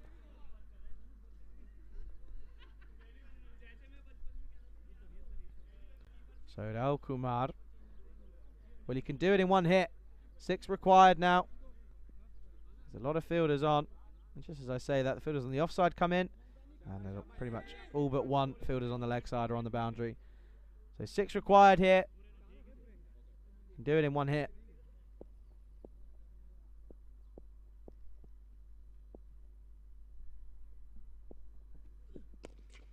And this is just going to be hit into the leg side and collected. And just going to be the 1 run. The robot getting involved, saying good going, Gorka. Certainly has been. This is a great comeback after being thumped for losing by 40 runs. They've come back and they've certainly put a great display in here to defeat the defending champions. And don't forget, we'll be back tomorrow at the same time, 4 o'clock GMT, 6 o'clock Central European time, 9:30 if you're watching in India. We'll see the Lisbon Capitals. They'll be coming back. They'll be taking on GSC. And that certainly could be an outstanding game. Lisbon Capitals obviously winning the first golden ball in 405 matches the other day. So their tail will be up. And the robot just playing with the moderators there. Putting in 5 emojis. So Rahul Kumar on strike. 5 runs required for victory here. If they can get it done now, certainly going to help their run rate, their net run rate. He's up against the skipper, Najam Shahzad. Well, that's going to help. That's going to be a wide. And wow, I think Rahul Kumar wants his moment of glory here. Turns down the run. And Rushan Singh turns around and goes, there's easily a run there. You can see there he was running straight away. But Rahul Kumar wants his moment in the lights. Wants his name in the lights for Gorka 11. Just 4 required now.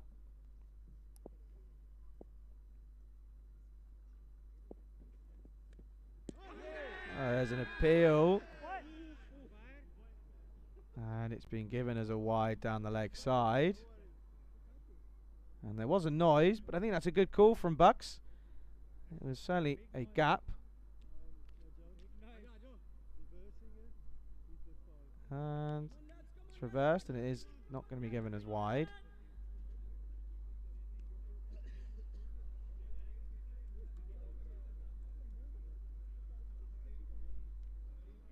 So it's not a wide.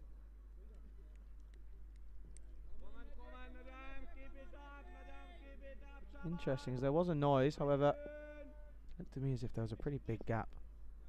And if it wasn't off the bat, then I don't know what it could have been off.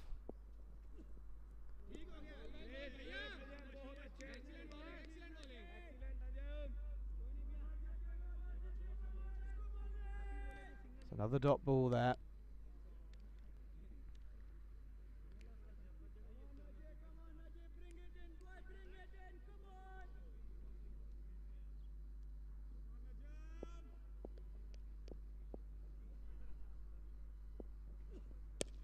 into the leg side. Going to come through, and it's just going to be the one run.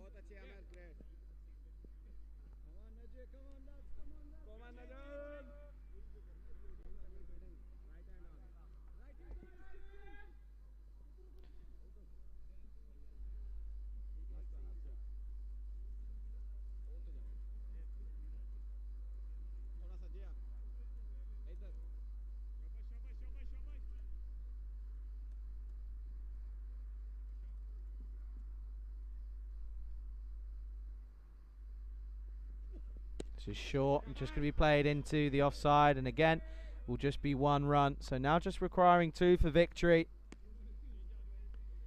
And 2 deliveries remaining in this over. So Gorka 11, they will take a victory here. And well, that will now push them up to 6 points. So they'll move clear of Coimbra Knights, and they'll still remain in 3rd place. However, it does mean that they've got a bit of a jump on the Coimbra Knights as there'll be level long matches played. 2 points ahead. That's a good delivery. So this is a good over from Najam Shazad. And Shrug putting it pretty simply, take away the extras. And it would have been very close. Well, I can tell you that Marlow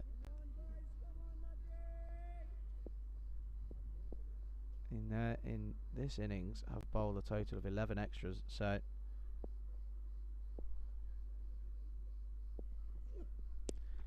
that's going to be at least one of them. Fumble could have been 2, but the score is going to be level, and at the end of the 8th, Gorka are 62 for 2.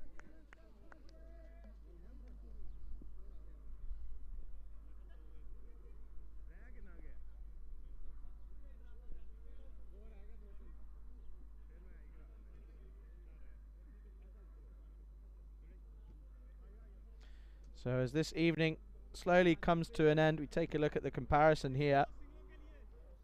Forever above the run rate, never really looks as if they were going to be struggling. So there was a big over, 16 off of one of Najam Shazad's over.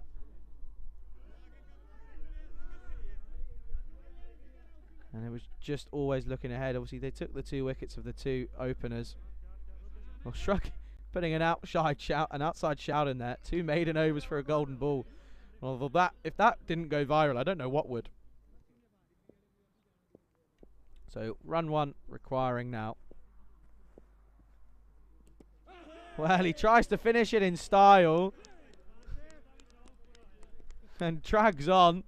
Well, the new batsman, I'm pretty sure he would have been thinking, well, I don't need to put my pads on, surely. Only 1 required. Trying to go for the big finish. Chops on and it clatters into the stump. So another wicket for Asim Sawar. That's his 2nd in this game. New batsman Mandeep Maul has 1 run for victory. Shrug saying it's still on. Well, do you know what, Shrug? If we get a golden ball from this position,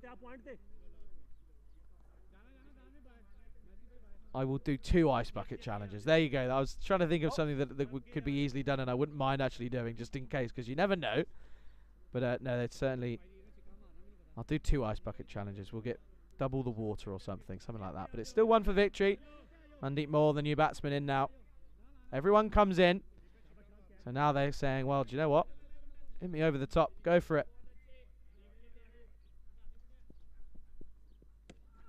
And this is just into the leg side. And there was a shot at the stumps, but it's ended up just being just a dot ball. As the final fielder who was outside the ring comes in now. And well, what a way to finish it. This is going to sail over, and we're going to finish it in style. So they ask the question, can you hit me over the top? And they turn around and he goes, well, watch me. And it says Corredas, and the Gorka 11, they win by 7 wickets.